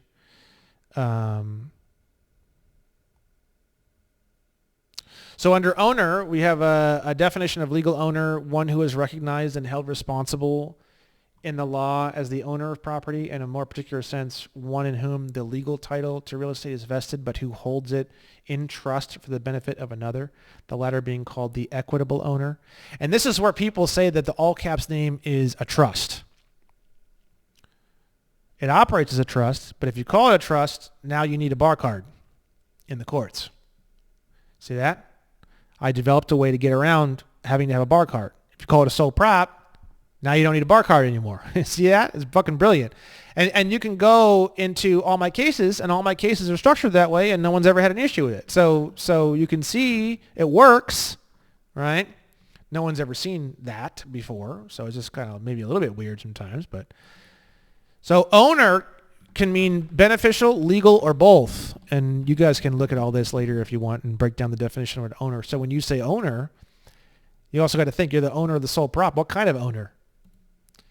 I wouldn't clarify that in court. Just let them think whatever they're going to think. But it's just something to think about. Owner doesn't mean what most people think of when they think of owner. It splits into two different possible categories, or both categories can be combined into absolute ownership, right? So, but that's not what they're talking about. You didn't make the goddamn thing, so you're the beneficial owner. So yeah, does it operate as a trust, the all caps name, the sole prop? Yes. But if you call it a trust, it's going to fuck you. If you call it a sole prop, you're going to be good to go. So again, I've been trying to develop all this. This is what I've been trying to develop. You guys have been watching me do it. Trusts, there's all these different names for trusts, ecclesiastical, all this kind of stuff. A trust is very simple. A trust is just a contract that operates as a person, because it's a group of individuals working together as a single unit, so it does operate as a person. There is a grantor, that's the person who writes the contract and writes all the rules of the contract. The trustee operates within the confines of however the grantor writes the grantor is the god. The trust, the trust itself, the trust indenture is the word of God, and then the God of that contract. The trustee is the person who is operating within that contract, and they can only do that of which the grantor has allowed them to do it, and the beneficiary benefits. And then ecclesiastical and private and all these different things, it's all irrelevant.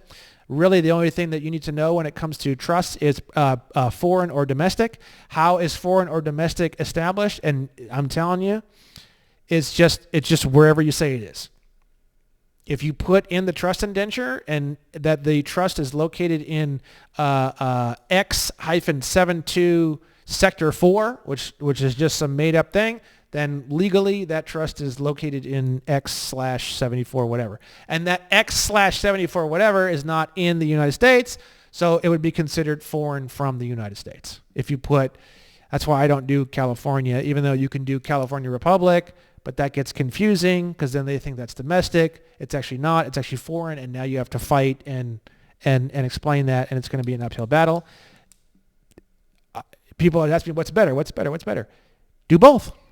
Try them both out. Have two trusts. Have one trust that's under the California Republic as a white state citizen. It's under the for California, it would be the Constitution of 1849, and then you have another one which is in the Nation of the Amnesty Coalition, and you have another one that's in X-72 Sector 4. And then do all sorts of craziness with all three and try things out, and then you can always move one into the other one. If something happens, just move everything over real quick. It's just like, that's how you should do it. That's the way you should do it, right? Conditional acceptance is something I don't see very often. Thank Christ. I mean, it's not really the worst thing in the world.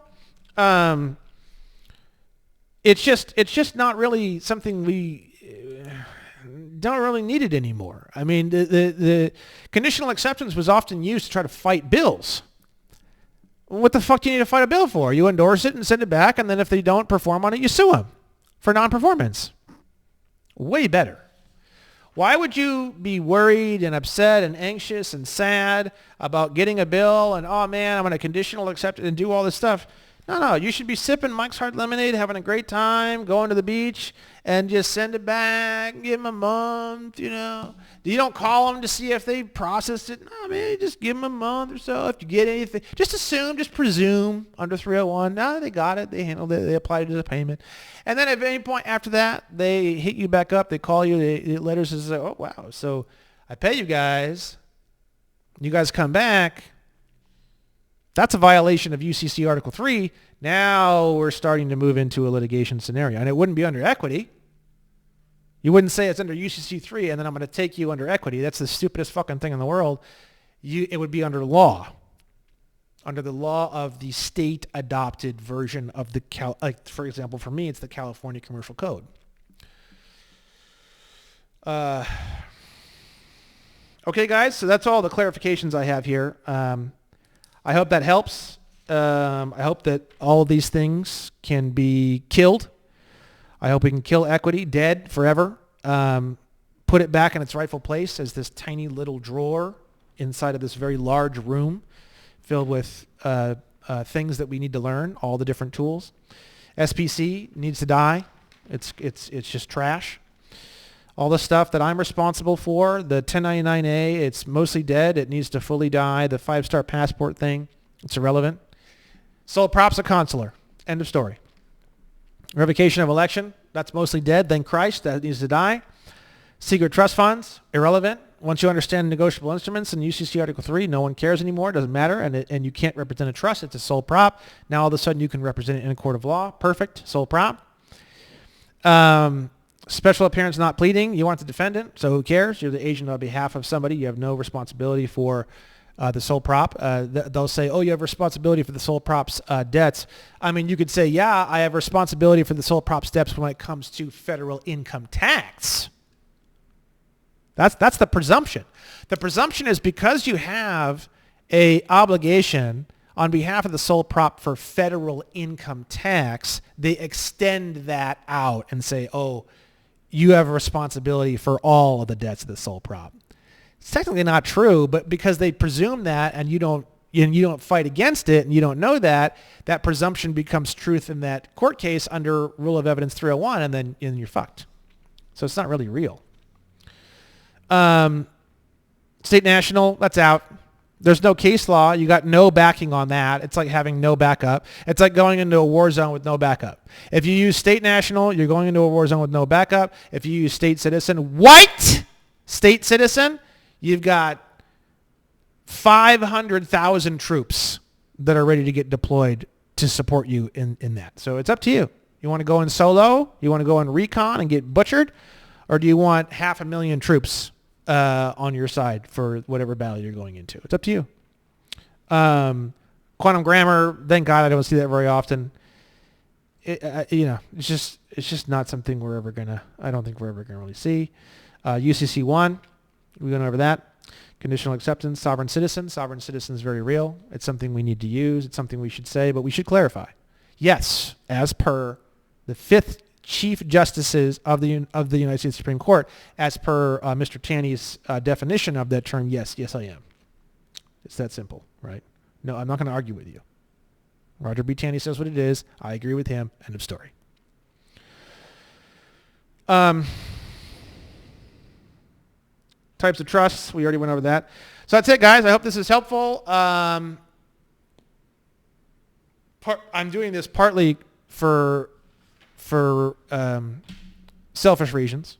Obviously, I'm going insane over this equity thing. So hopefully this will get out, and a lot of people that are really into equity and really like it, hopefully they'll leave my platform before I block them, or hopefully they'll just start to kind of migrate away from my platform. If they really are that interested in it, I just hope to God that they just migrate away as rapidly as possible, and I'll give it some time for this video to make its rounds with you guys. Please share it. We're doing white state citizen, negotiable instruments, and all the tools of litigation, everything under the sun, moon, and stars, which does include teeny little baby equity over here. We are going to, but it's this huge Grand Canyon of things. We're going to learn it all. We're going to learn the rules of evidence. We're going to learn how to use them. We're going to learn how they were even formed. We're going to learn the rules of civil procedure. We're going to learn we're probably not going to get into the criminal code, the criminal stuff. But civil, for sure. Civil is kind of where I'm at.